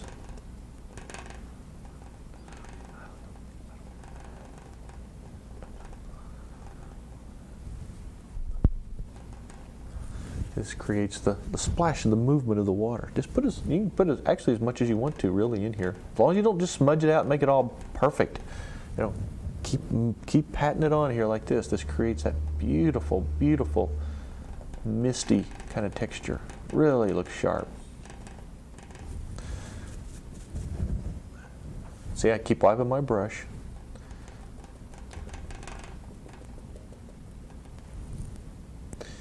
Over here, do the same thing here. You're going to see a little up against this rock here.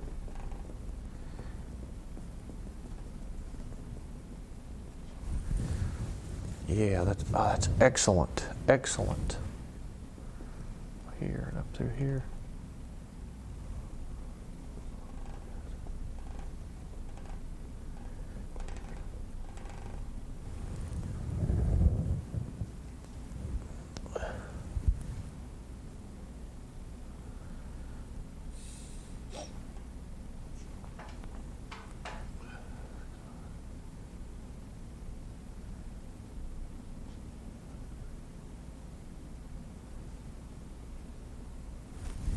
Yes, very good. Now you can take the white and you can put it in and drag it down to continue the process of, the thicker white. Please be careful though not to cover up all of your nice contrast underneath or you're going to get in serious trouble. Once you lose contrast in a painting, your painting is no longer a painting, okay? So please keep in mind how important contrast really is. Now notice I'm putting the paint on nice and thick too. It's the thickness that really makes this come alive. Now also, we are painting with the thicker oil, so it's going to take a long time for this white to dry. So don't think this is going to dry in a few days. I would say a couple weeks with this much thick white, to really dry hard enough to go back and frame it or whatever you want to do with it. And of course you don't want to varnish a painting like this or any oil painting that's got a lot of thick paint on it for at least 6 months. That's the average drying time for a good oil painting. So that should answer the question about whether these oils, because they're water mixable, dry faster. The water mixable part has nothing to do with them drying any faster. Okay, I don't know all the scientific reasons for this, but the scientists, and I have talked to them, and the main thing we need to know is that it paints like regular oil. It doesn't have quite the odor, but it works like regular oil, and it dries like regular oil, but you just need water to clean up with.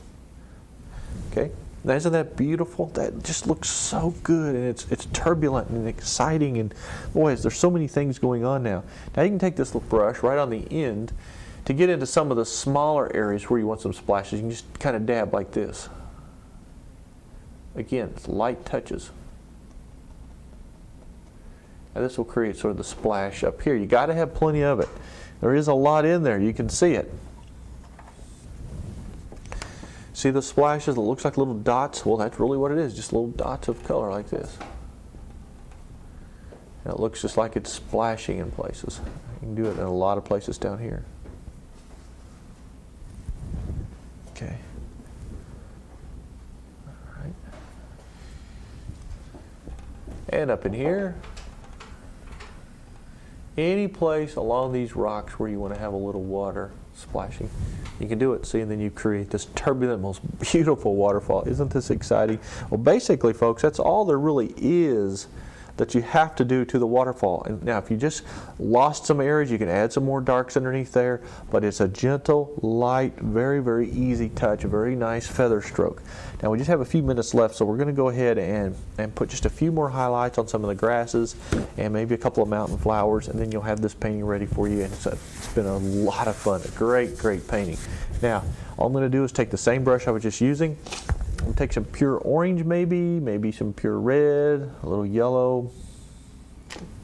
And wherever you feel confident or comfortable with adding a few little touches of color, we'll just add it. You know, this gives you a nice little finishing touch to this painting. You can use light purple, blues. It doesn't really make any difference. I just happen to be really into the greens and the reds to accent with. Now, I mentioned to you that we might leaf this tree, and I'm not sure if we need to. You can play with it. I don't think I will. I think I like it dead. Put a few of these over here. And here. Don't get too carried away now. Remember, these are just accent colors. These are the colors that sort of tie the painting together, but they don't, do any more than that. Okay, don't make these too important. All right, just little touches of that. It's beautiful. You can take pure yellow if you want to, and come in there like maybe some little yellow highlights here and there, wherever you feel like you need it, and then you've pretty much got it. Especially here, I'd like to have a couple more yellow ones up against these rocks. Maybe down here in the foreground, just a tad bit. And of course, after you kind of get a few flowers in there, you can take your script brush now, if you wanted to, just because it's there and it's in the foreground. You could take a nice light greenish mixture, and you can see whip up a few little weeds kind of in front of the waterfall here. And it makes it look like the waterfall is setting back a little bit. Just little touches like that is all that's necessary to really give this painting a lot of character. You can do the same thing over here if you want to have a few little weeds coming up. Any place there's some dark areas, where you want to have a few little snappy twigs or weeds coming up, that's all you have to do, okay? And basically, all I want you to do now, because we're going to be done with this here, is just do the little things that you want to do to finish it. Make sure your rocks are finished, that your water's finished, you get your highlights. You might want to highlight these trees a little bit, maybe not, but a lot of times things at the distance like that, you don't really see the highlight very strong. So I hope you've enjoyed this painting. It's been great fun bringing it to you. I know it's been a lot more work and a lot more patience and watching the system, but I hope you've learned a lot, because I certainly have learned it just showing it to you. Well, next time we meet, we're going to start a brand new painting. Hope you can join us then. God bless you. Stay inspired. Keep painting, and we're going to see you again real soon on another Inspiration of Painting.